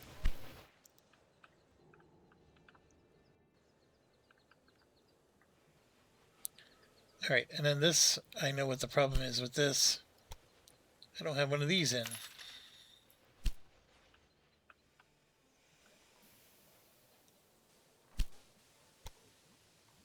So here you can see, now they have a lot of grain.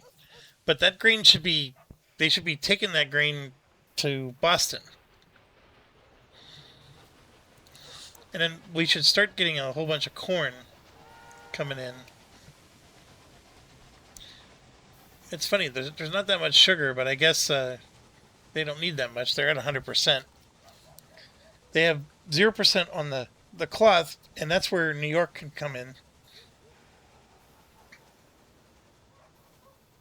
Yeah, we're meeting a lot of their needs. The corn is the only thing, and I can come down here and click on this station, and then you can see there's 3 of them, all corn, and the third one's waiting. Now, why is this going so slow?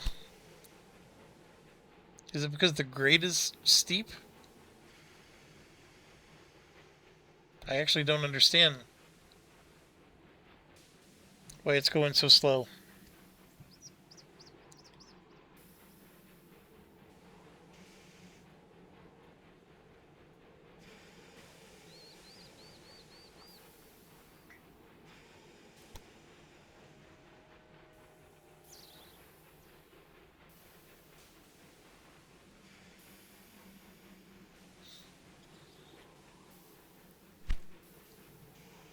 I mean, is the track somehow steep?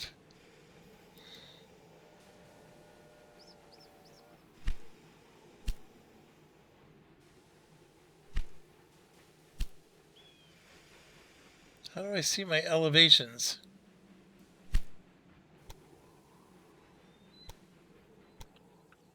It didn't look like there was much elevation there. But it's clearly struggling to get through.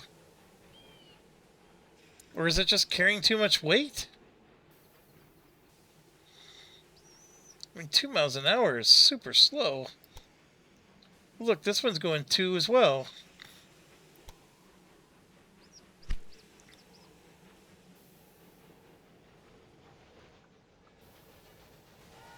Oh, look, now it's speeding up. So there's got to be like an issue with here. What if I want to do another one? Whoops.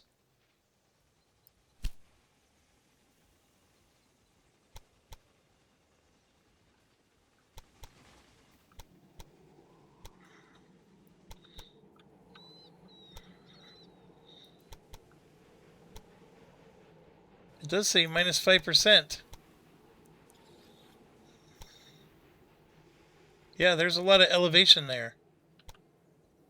Okay. So my efforts to get rid of the bridges and the tunnels made it so they slowed down significantly. Look how fast this guy's going now.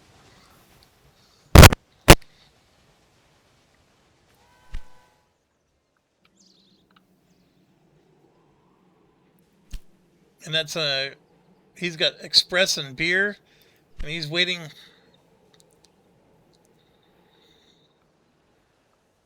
And here we go, we got 2 more coming.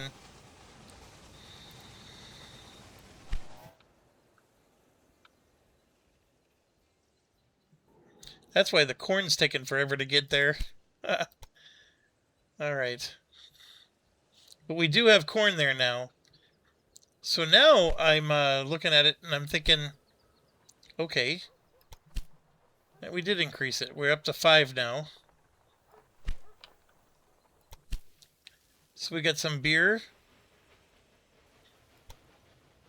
More beer.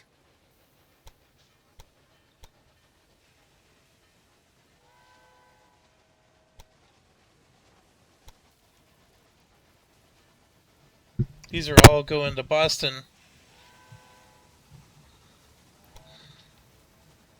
Every single one of them.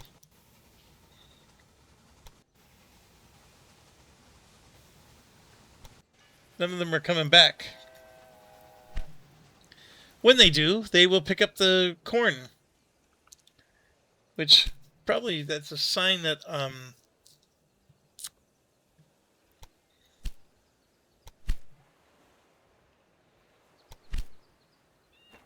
add one more train then.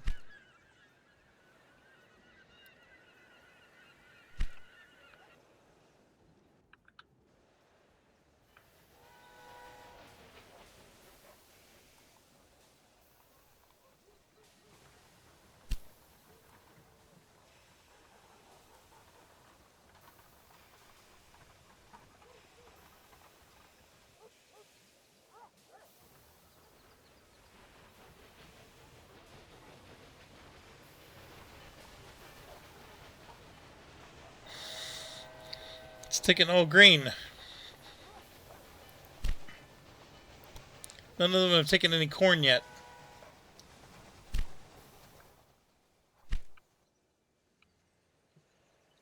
I mean, it's one of those deals where if the, like, look at that, I got double arrows now, so I'm doing really well. 87%, so I'm growing at double rate. Yeah, I need to maybe get some dedicated freight lines, or I'm sorry, express lines going. What our rails can do for a city is quite unique. A marvel of modern technology. All right, let's try to use our money here. Let's get some New York action going. So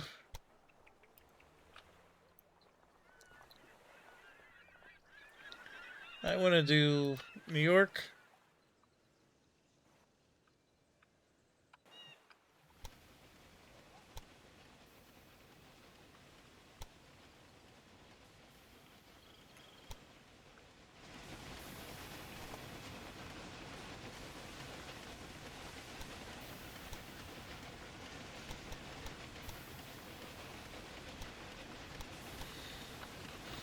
I don't know what's going on here. Let's start here.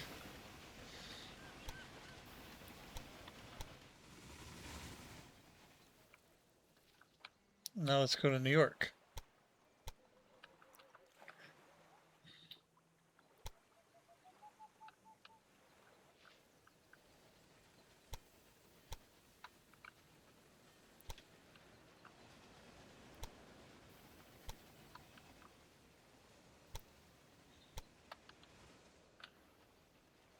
All right, 219,000.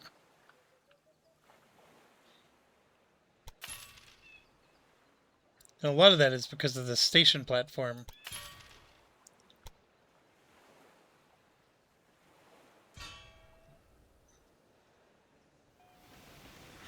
Now here you can make it so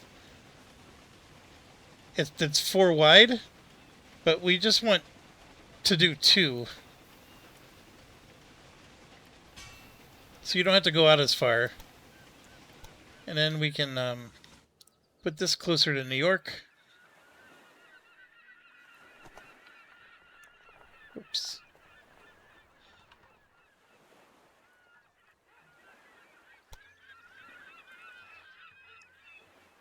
Oh, I think I'm out of money. Yeah, that's what the issue is.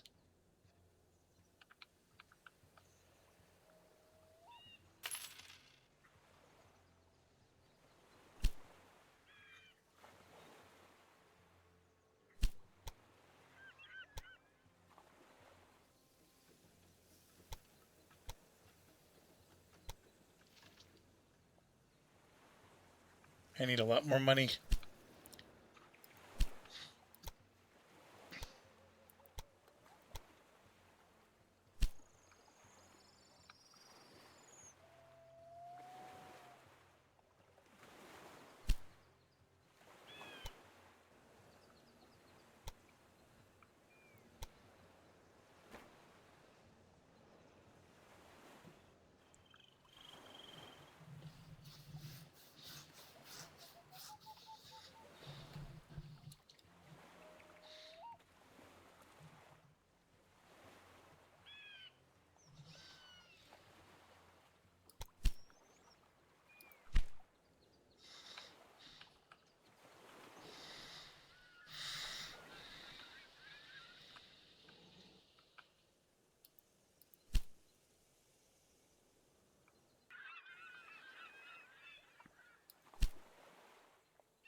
That'll help with the passenger situation.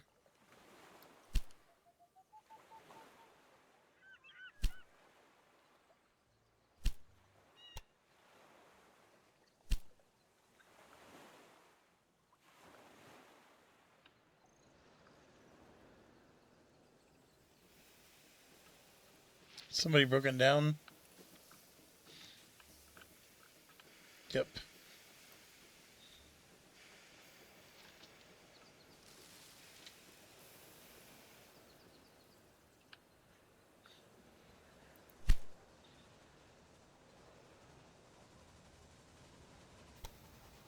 So we can do a maintenance depot. That'll help them to get repaired.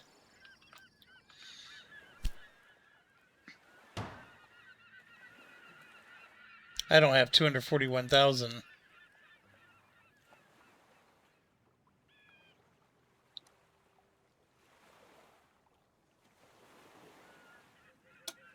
Max speed of locomotives can corner is 10% better.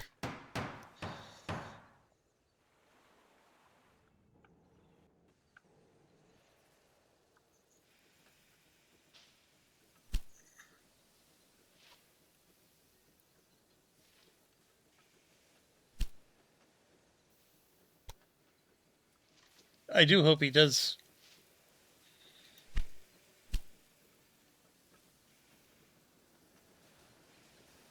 I mean, it is going to repair itself, right?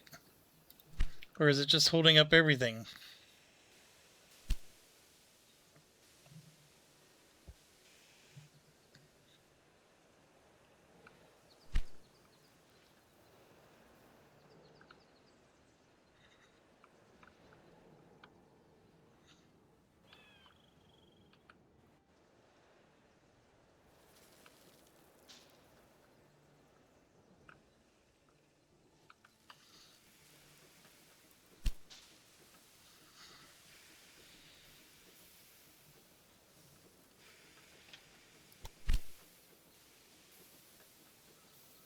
This is really hampering everything.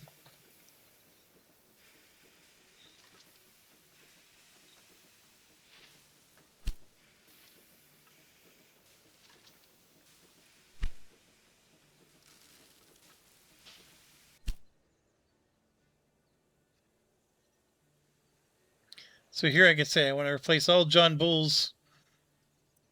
There's 27 of them.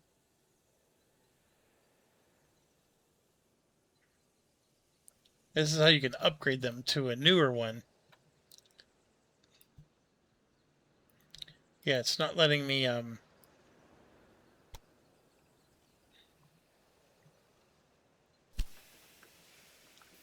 like, I know that needs maintenance, but I don't know what I'm supposed to do.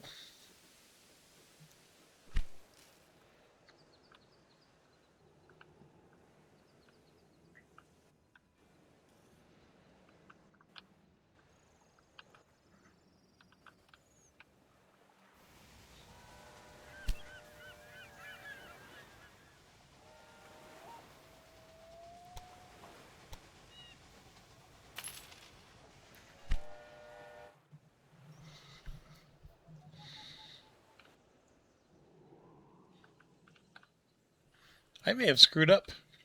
Or no, this one moved. Look, he moved, but then he broke down again. So they're just limping badly along. This one's got forever to go.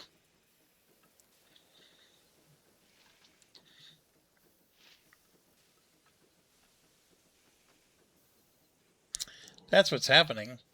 They're repairing and then moving 2 inches and then breaking down again. Ah. That's bad on my part. You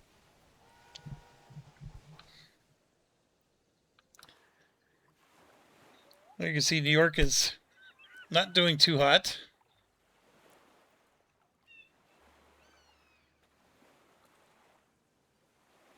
So it has,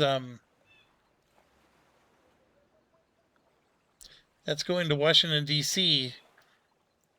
or it's meant to go to Washington. Like, they actually have it designated, like, where it's going to go. And this is his nonsense. So he's failing to pick up the items, and so they're spoiling. That's what's happening. That's his nonsense. And then he's got issues with his production, everything. For me, it's about the passengers. So, and here, our guy finally repaired himself. That's him. And then, look, he just broke down again. Ugh. And there's our guy. And see, they'll start repairing now, because I have the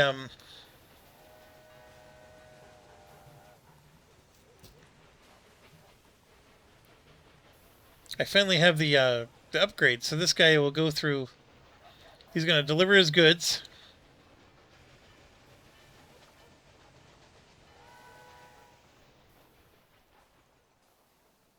Yeah, now he's going to start fixing, repairing. Yeah, see, it's going to start going up.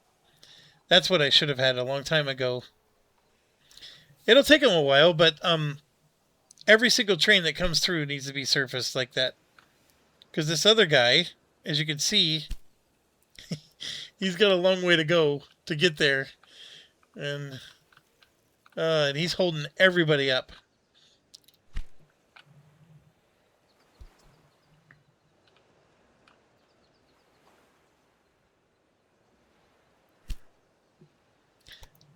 Now, one of the things that you need to start doing is you can have like the railroad tracks do like almost like an exit, and then you put a station here that has no goods. It's just a station, and then you put the maintenance, and you put the this thing, the supply tower. You put all that on there. So if a train needs supplies or maintenance, it'll go off the trail and then into the maintenance line, and then the line will join back on. So then the other trains that don't need maintenance or whatever can just keep zipping, and you never have to make them wait. Because what's happening by putting it in the cities, these trains are taking forever to be serviced, and look, everybody else has to wait.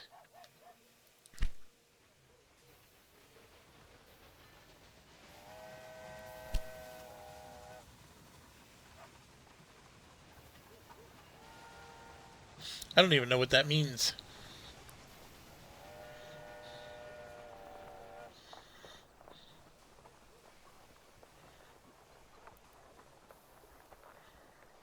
And all of them need to be serviced because I basically ignored it for way too long.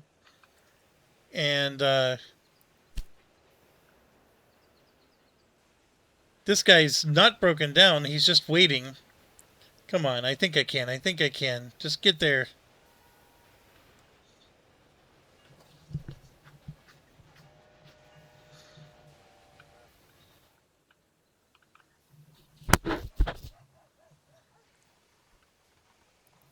And a lot of these, like I said, that's the problem. So if you just create a little, detour, have them do maintenance, and then get back on, they can do the maintenance. They can stop and get their supply tower, all that stuff, and then the main trains can just zip.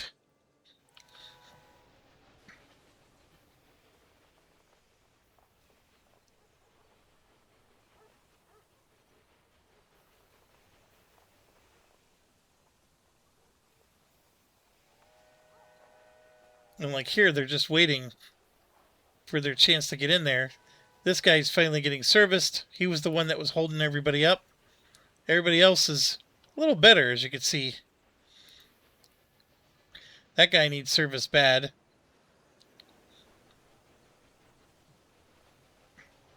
So what I need to probably do is increase the amount of tracks.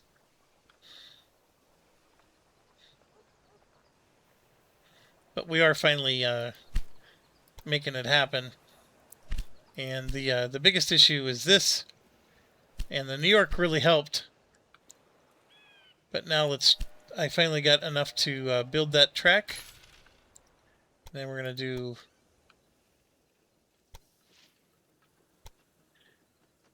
the one right next to it.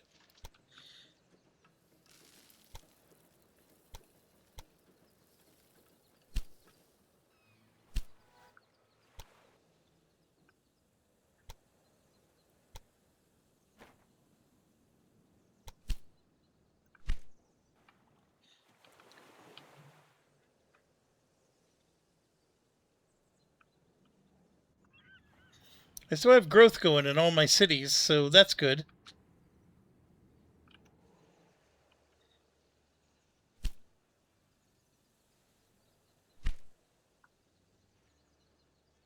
No, I'm pretty darn sure I have a supply station. I put it here, which is probably not a good idea, considering how slow everybody gets. Oh, I see what's going on. That's the dude that, he doesn't go up there. He just goes between these two.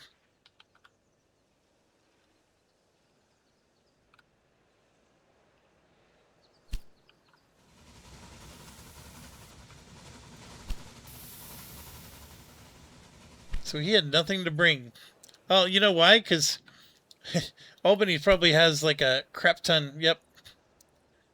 They have a lot of everything. The beer. Do I own it? I do not. 581.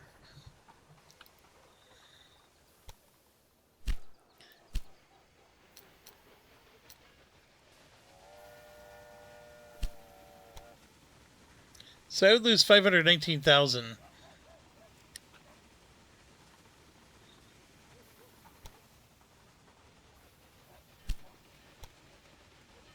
That one I would lose 77,000. Look at this. This just keeps going up.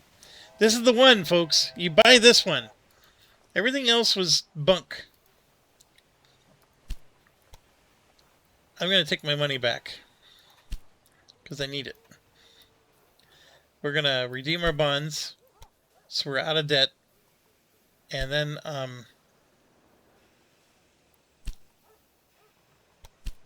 need to buy this brewery.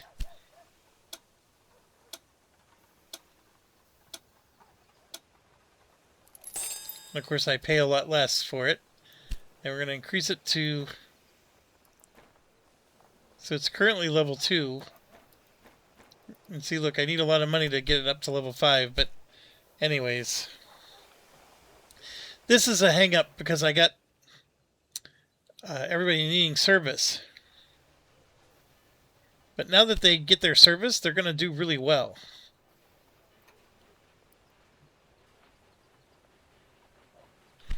And I have a maintenance shed at Boston as well as Portland. So,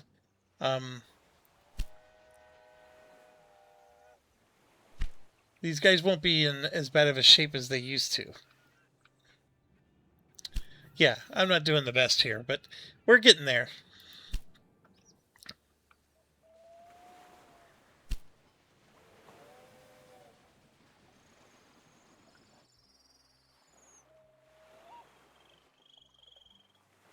Why is this not New York?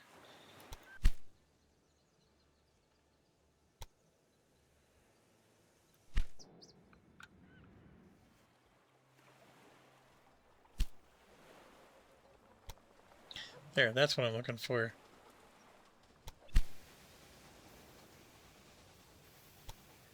Yeah, look at this. We got, like, it's a huge backlog of trains waiting to go in here.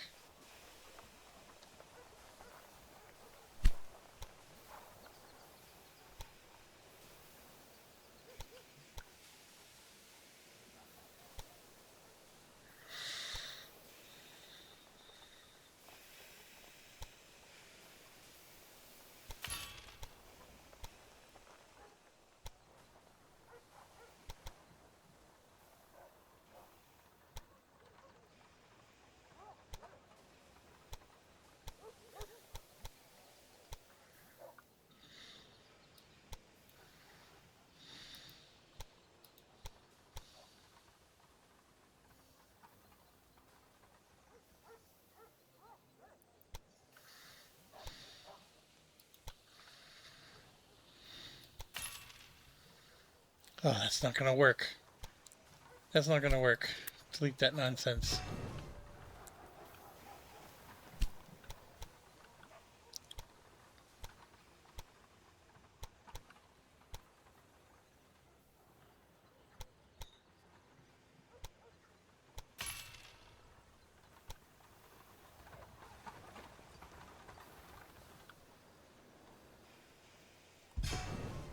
So all of this just to get the trains to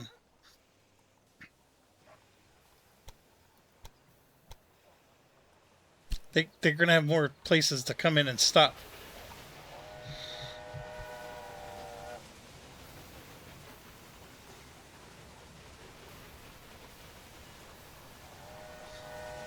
So it gives more time for them to service.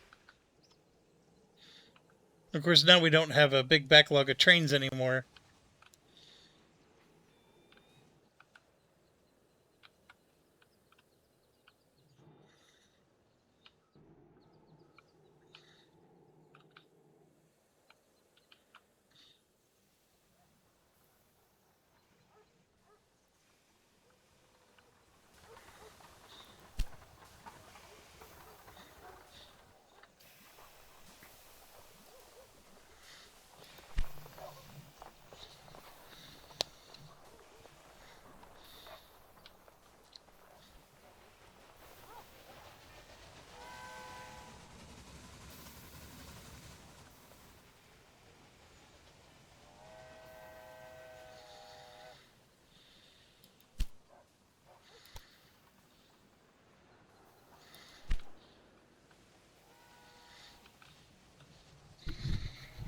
Okay, so I spent that little bit extra money, added those 2 extra tracks, which were expensive. Like it was 100,000 just to connect.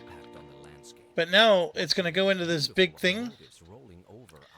So now you can see they're using any of those. People are surging into the city and are pouring fresh money into So my he's company. filtering in You are to doing a leave. marvelous job. Please don't stop now. But now this one's going to be able to come in. Buffalo, using the new Erie Canal. This is not as uncomfortable as See, it and used then to be, but passengers keep it just complaining uses about all the 4, journey and so times. he comes in on the Another 3rd one. opportunity So for while this guy's action. We find waiting ourselves and in the taking up time a of spot, rapid the other innovation. ones get to. If we go with it, we can end up in some So wonderful we already places. did this. We need 60,000 citizens in Albany. And then we need to deliver 8 loads of corn to Boston, which I think we should be able to do now that we got all of our trains sorted out. And then the city construction.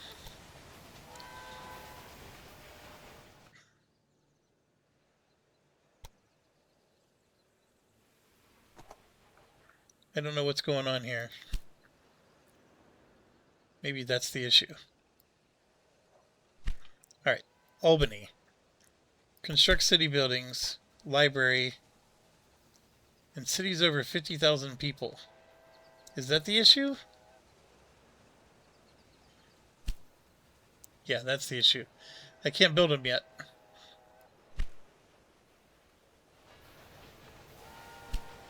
But we do have the double green arrows, which is good.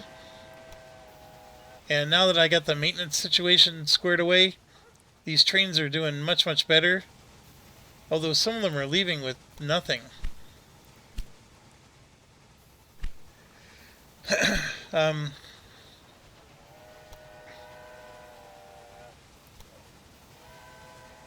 do have corn.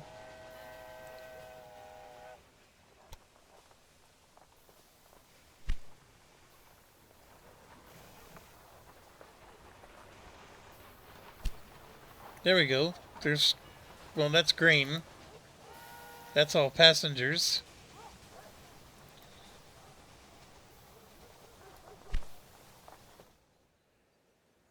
Like, none of them is actually taking corn to Boston.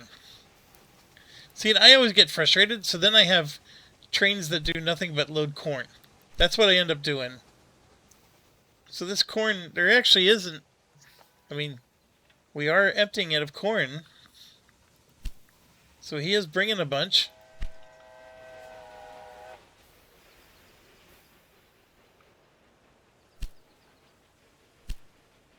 Man, that's 810,000. Because that must be a rockin' little corn farm there.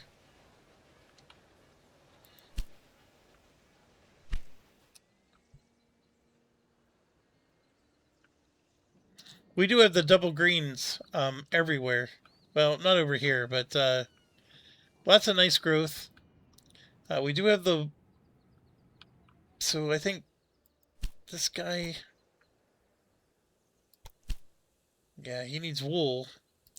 This wool's very close, so he's probably getting some. How's the New York one doing?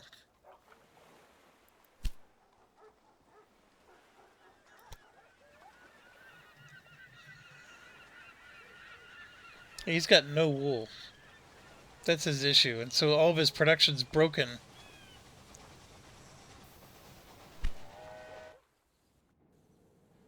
We can try to deliver wool to him.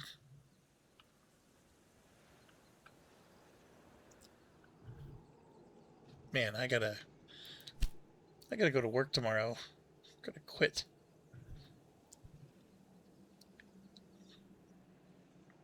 We're getting there, but it's gonna be a while. And look, we got one load of corn to Boston.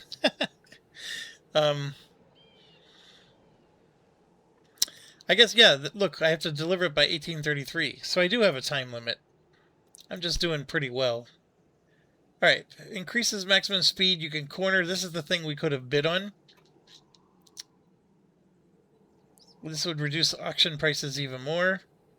Or I can save it and just keep going forward. This is, whoops, that's reliability. Maintenance time. Like, there's a lot of stuff you could spend it on that's not the main research path.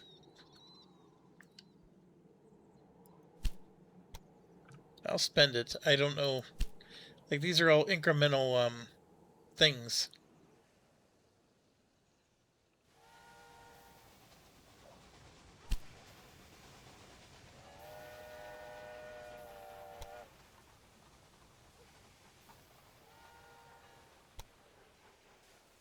Yeah, so that +5 means there's 5 corn coming to be dropped off. So it tells you what's coming to the warehouse.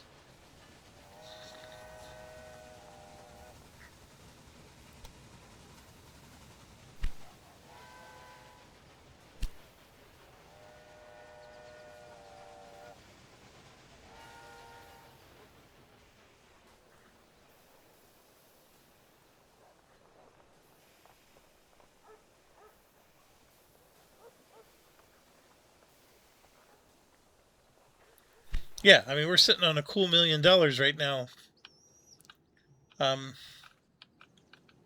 We can expand more. I just don't know. I mean, my goal is not to expand. My goal is to get this stuff delivered and to keep Albany rocking. So let's look at what other 0% do we have. We have the cloth. So that is an issue.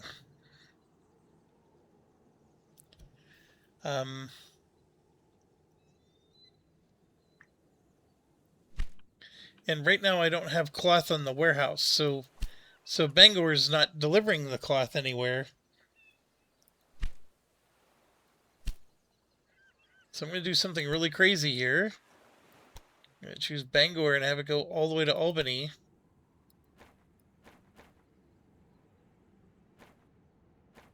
For freight only.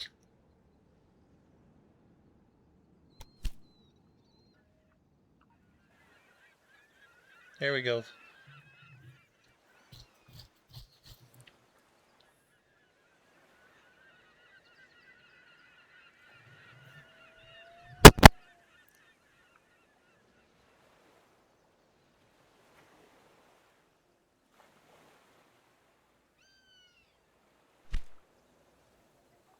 All right, so then the weaving mill is producing, and they do have wool. Like, I don't need to... I mean, it's not that far away, so it's getting it through the road.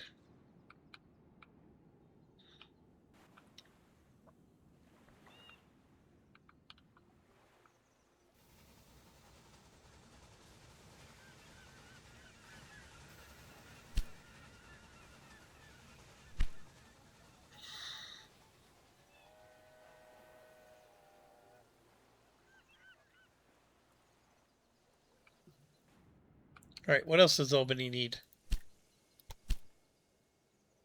So we have that coming. We need vegetables and apples. All right, so vegetables are up here. And of course, the apples are way over here. The problem with the apples is, you know, what do I shut off from the depot? Like, I'd have to add apples to the mix.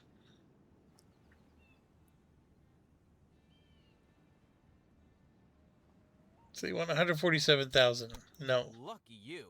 The blackmailer tried to turn their threat into reality, but was caught in time by your security personnel. There we go.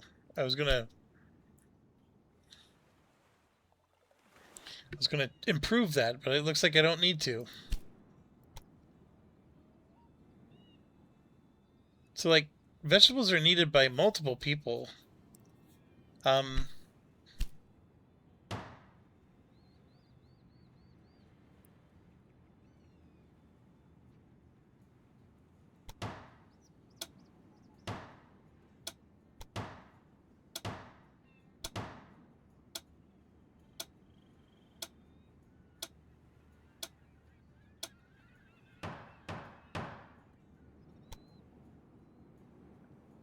Well, I made him pay a lot of money for that. Okay, so Albany, do they need milk? Well, they're getting milk. So apparently this milk is close enough. Looks like they're getting some vegetables. No, they're not. So apples and vegetables are the two things to focus on next. I could try to introduce them to the network. I mean, Boston needs apples too. The vegetables I see are over here. I don't really have any other good spot for it.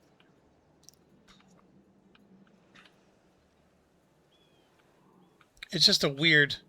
I gotta go around somehow. And because I don't have the warehouse, I can't, like, just... I mean, like I said, I'd have to remove a good...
I'm just gonna have to have him deliver it manually.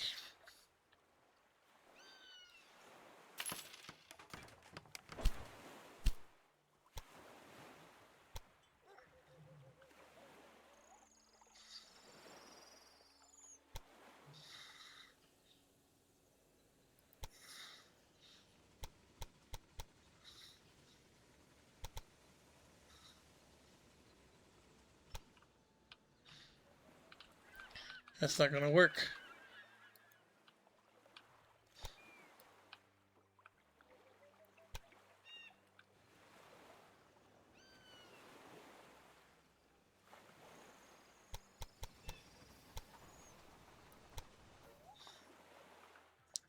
It's only 298,000.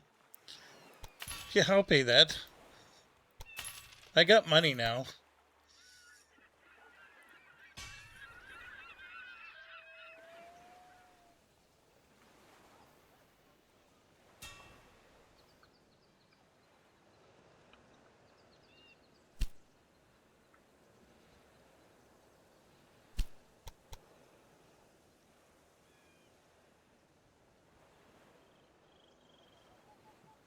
I can't quite get all 4 of them, can I?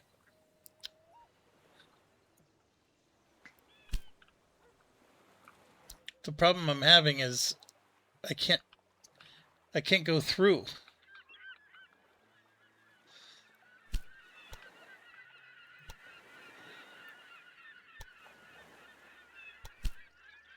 I can get apples to Boston, but to get apples from Boston to somewhere else, I have to... Look at this. We got a sawmill? I didn't even produce this, but apparently we have a sawmill now. It's the New York line that's causing the problems.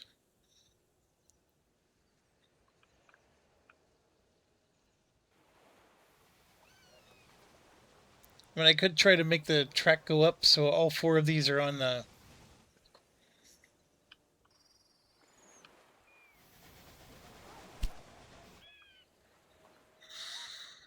Or I just change something. I don't know what I would change, though. I mean, I could take off the meat. No.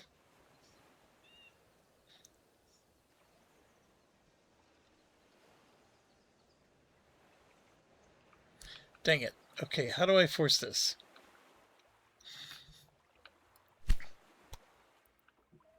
So let's just connect this to where I want it to go. Which would be there. That's 1,000,000. With a 9% gradient. Oh my goodness.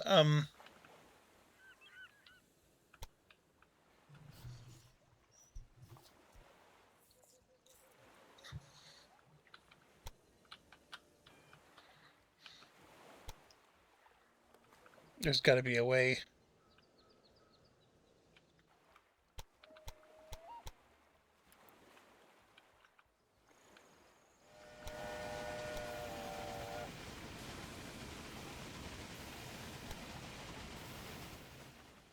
There we go.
Increase its production. It's not producing enough.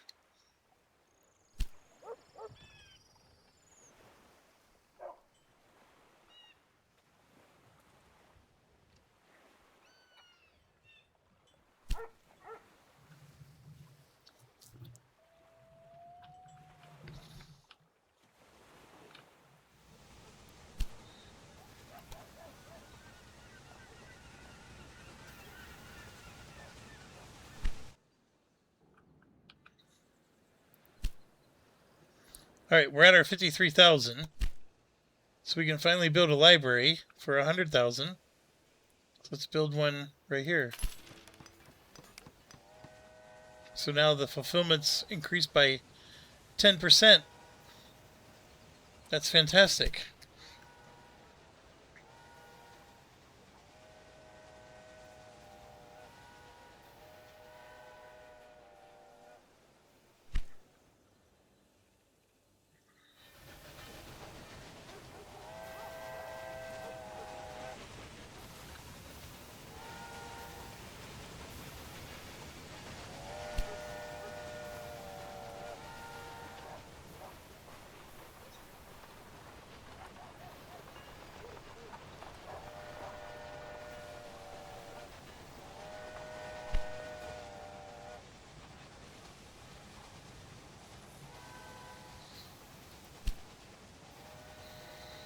That was the one going all the way to Boston.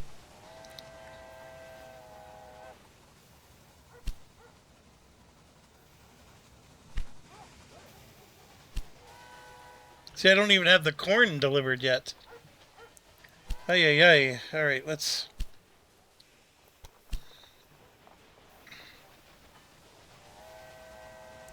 It would be Albany to Boston.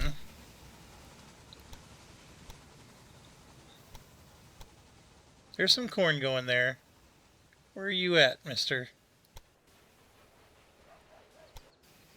And that one's there.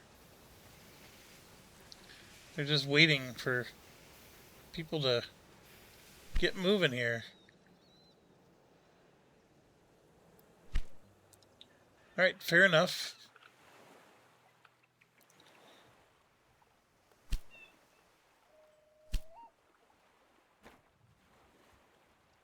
I need 800,000.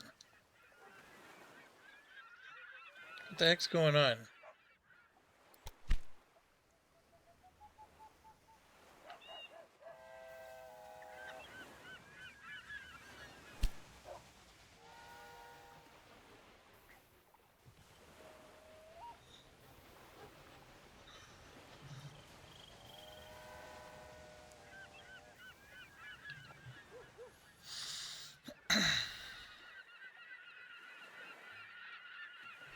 I bet the vegetable one is just as bad.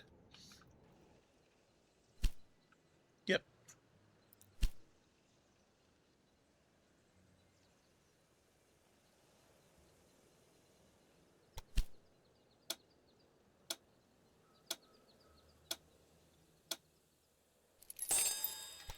That big discount on auctions is pretty nice.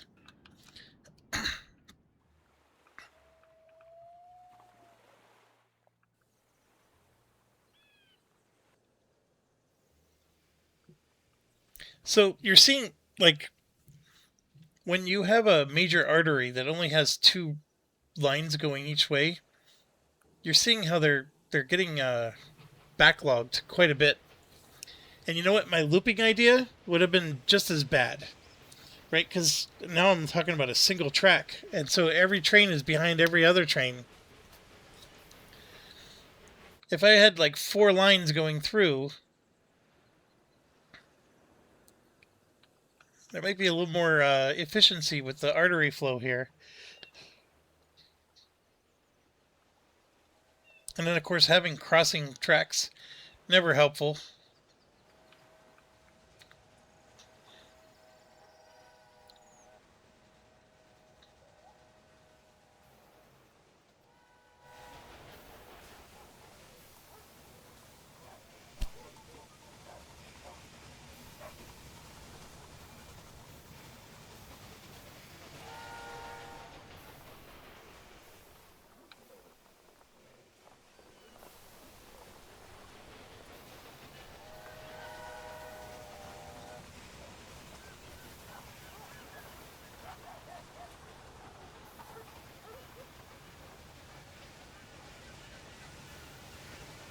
This is going back to New York.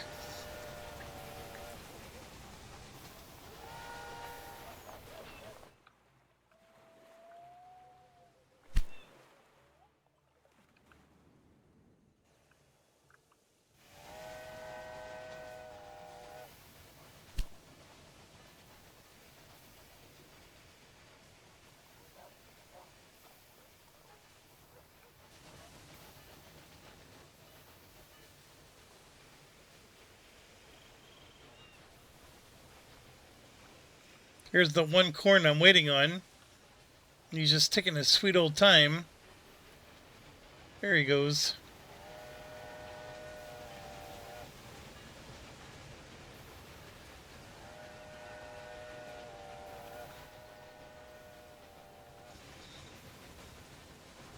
Did you know that the Erie There we Canal go. wasn't finished until 1825? I mean, we're still 2 years early, but That it is to become I am going to hit the 60,000 pretty soon here. And look at this. That's what you want to see.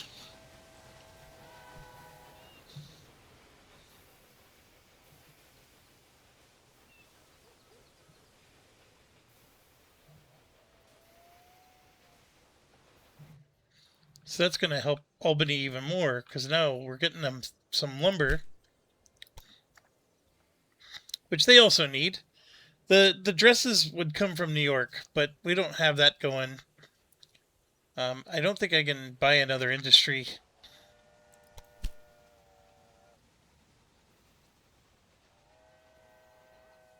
Oh, look at that. It won't let me build another city building. Once I built the library, I guess that's it. Interesting.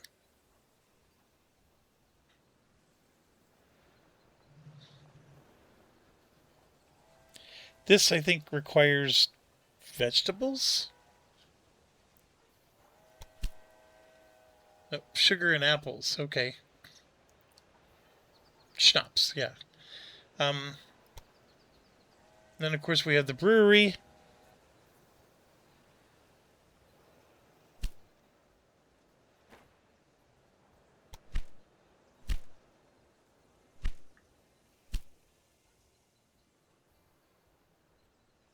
We're at double arrows, so look at that. We're at 97% fulfilled demand, so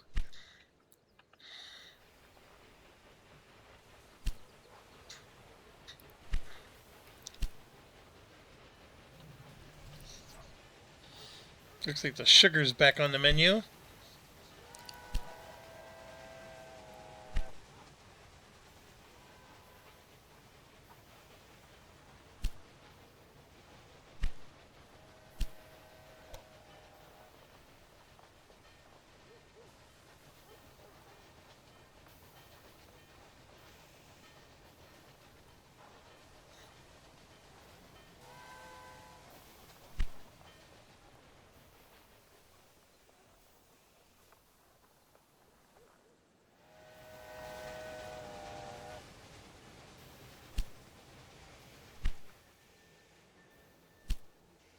Got a breakdown.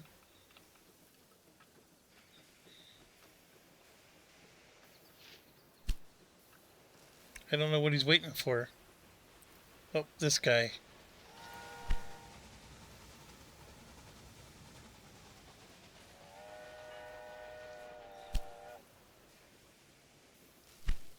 Green rest the bus.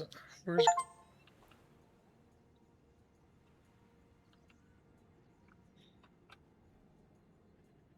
I see.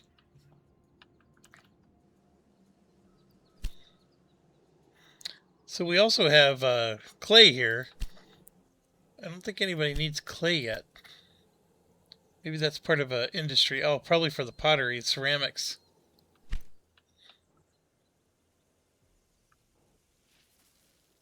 The canal itself was first proposed There we go. in 1699. Nowadays, it works.